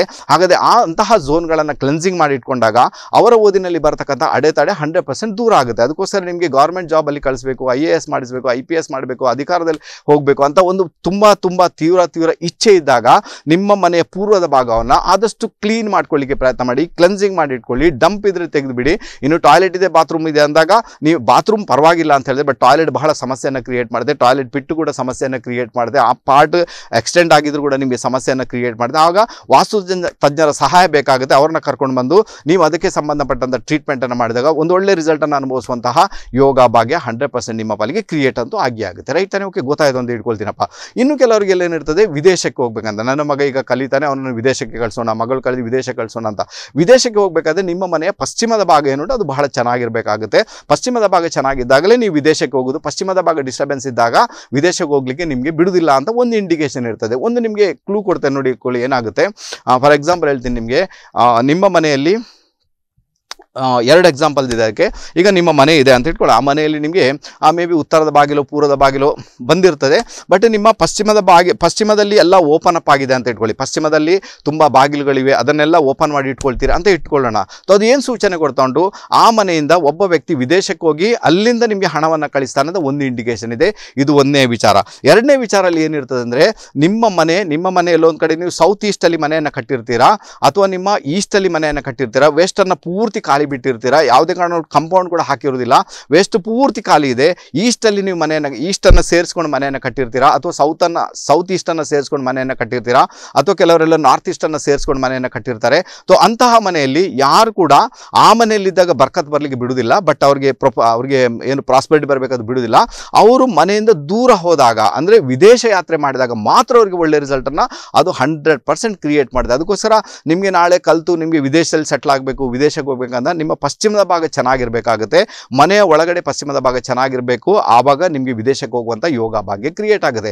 ಇನ್ನು ಕೆಲವರಿಗೆಲ್ಲ ಟೆಕ್ನಿಕಲ್ ನಾಲೆಜನ್ನು ಕಲಿಬೇಕು. ಹಾಗಾದರೆ ಟೆಕ್ನಿಕಲ್ ನಾಲೆಜನ್ನು ಕಲೀಲಿಕ್ಕೆ ಯಾವ ರೀತಿಯ ಇಂಪ್ಯಾಕ್ಟ್ ಕ್ರಿಯೇಟ್ ಆಗಬೇಕಂದ್ರೆ, ನಿಮ್ಮ ದಕ್ಷಿಣದ ಭಾಗ ಅಲ್ವಾ, ಟೆಕ್ನಿಕಲ್ ನಾಲೆಜ್ಗೆ ಸಂಬಂಧಪಟ್ಟಂತೆ ಕುಜ ಕೆಲಸ ಮಾಡಬೇಕಾಗುತ್ತೆ ಮತ್ತು ರಾಹು ಕೆಲಸ ಮಾಡಬೇಕಾಗುತ್ತೆ. ದಕ್ಷಿಣ ಮತ್ತು ನೈಋತ್ಯದ ಭಾಗ ಏನಿದೆ ಅದು ಬಹಳ ಇಂಪ್ಯಾಕ್ಟನ್ನು ಕ್ರಿಯೇಟ್ ಮಾಡುತ್ತೆ ನಿಮ್ಮ ಟೆಕ್ನಿಕಲ್ ನಾಲೆಜ್ಗೆ ಸಂಬಂಧಪಟ್ಟಂತೆ. ಒಂದು ವೇಳೆ ನಿಮ್ಮ ದಕ್ಷಿಣದ ಭಾಗ ತೊಂದರೆ ಇದೆ ಅಥವಾ ನಿಮ್ಮ ನೈಋತ್ಯದ ಭಾಗ ತೊಂದರೆ ಇದೆ ಅಂದಾಗ ಮಕ್ಕಳಿಗೆ ಯಾವ ರೀತಿ ಇಂಜಿನಿಯರ್ ಆಗಬೇಕು ಹೋಗಬೇಕು, ಟೆಕ್ನಿಕಲ್ ನಾಲೆಜಲ್ಲಿ ಹೋಗಬೇಕು, ಯಾವುದೇ ರೂಪದಲ್ಲಿ ಕೂಡ ಅದು ಡಿಸ್ಟರ್ಬೆನ್ಸನ್ನು 100% ಕ್ರಿಯೇಟ್ ಮಾಡಿಯೇ ಮಾಡ್ತೀವಿ. ಓಕೆನಾ? ಇನ್ನೇನಿರ್ತದಪ್ಪ, ಬೇರೆ ಬೇರೆ ಕೆಟಗರಿಯನ್ನು ತೆಗೆದುಕೊಂಡು ನಾನು ಇದರ ಬಗ್ಗೆ ಮಾತಾಡ್ತೀನಿ. ಆನಂತರ ಮಕ್ಕಳ ಮೆಮೊರಿ ಪವರ್ಗೆ ಸಂಬಂಧ ಯಾವ ರೀತಿಯ ಕೆಲವು ರೆಮಿಡೀಸ್ಗಳನ್ನು ನೀವು ಮಾಡ್ಕೊಳ್ಳಿಕ್ಕೆ ಸಾಧ್ಯ ಉಂಟು ಅದನ್ನು ಖಂಡಿತ ಹೇಳಿಕೊಡ್ತೇನೆ ನಿಮಗೆ. ಬಟ್ ಈಗ ಸಮಯ ಮೀರಿಕೊಂಡು ಏನು ಮಾಡೋಕ್ಕಾಗಲ್ಲ. ಸಂಖ್ಯಾ ಜ್ಯೋತಿಷ ನೇರ ಪ್ರಸಾರದ ಕಾರ್ಯಕ್ರಮನ ಇಲ್ಲಿಗೆ ಮುಗಿಸ್ತಿದ್ದೇನೆ ವೀಕ್ಷಕರು. ಇನ್ನೇನಿದ್ರು ನನ್ನ ಮತ್ತೆ ನಿಮ್ಮ ಭೇಟಿ ನಾಳೆ ಬೆಳಿಗ್ಗೆ 9 ಗಂಟೆಗೆ ಅಂತ ಹೇಳ್ತಾ ನಿರಂತರ ಸುದ್ದಿ ಮತ್ತು ಮನೋರಂಜನೆಗಾಗಿ ತಾವೆಲ್ಲರೂ ನೋಡ್ತಾ ಇರಿ ದೈಜ್ ವರ್ಲ್ಡ್ 24/7. ಅಲ್ಲಿವರೆಗೂ ಎಲ್ಲರಿಗೂ ಸಲಾಂ, ನಮಸ್ತೆ.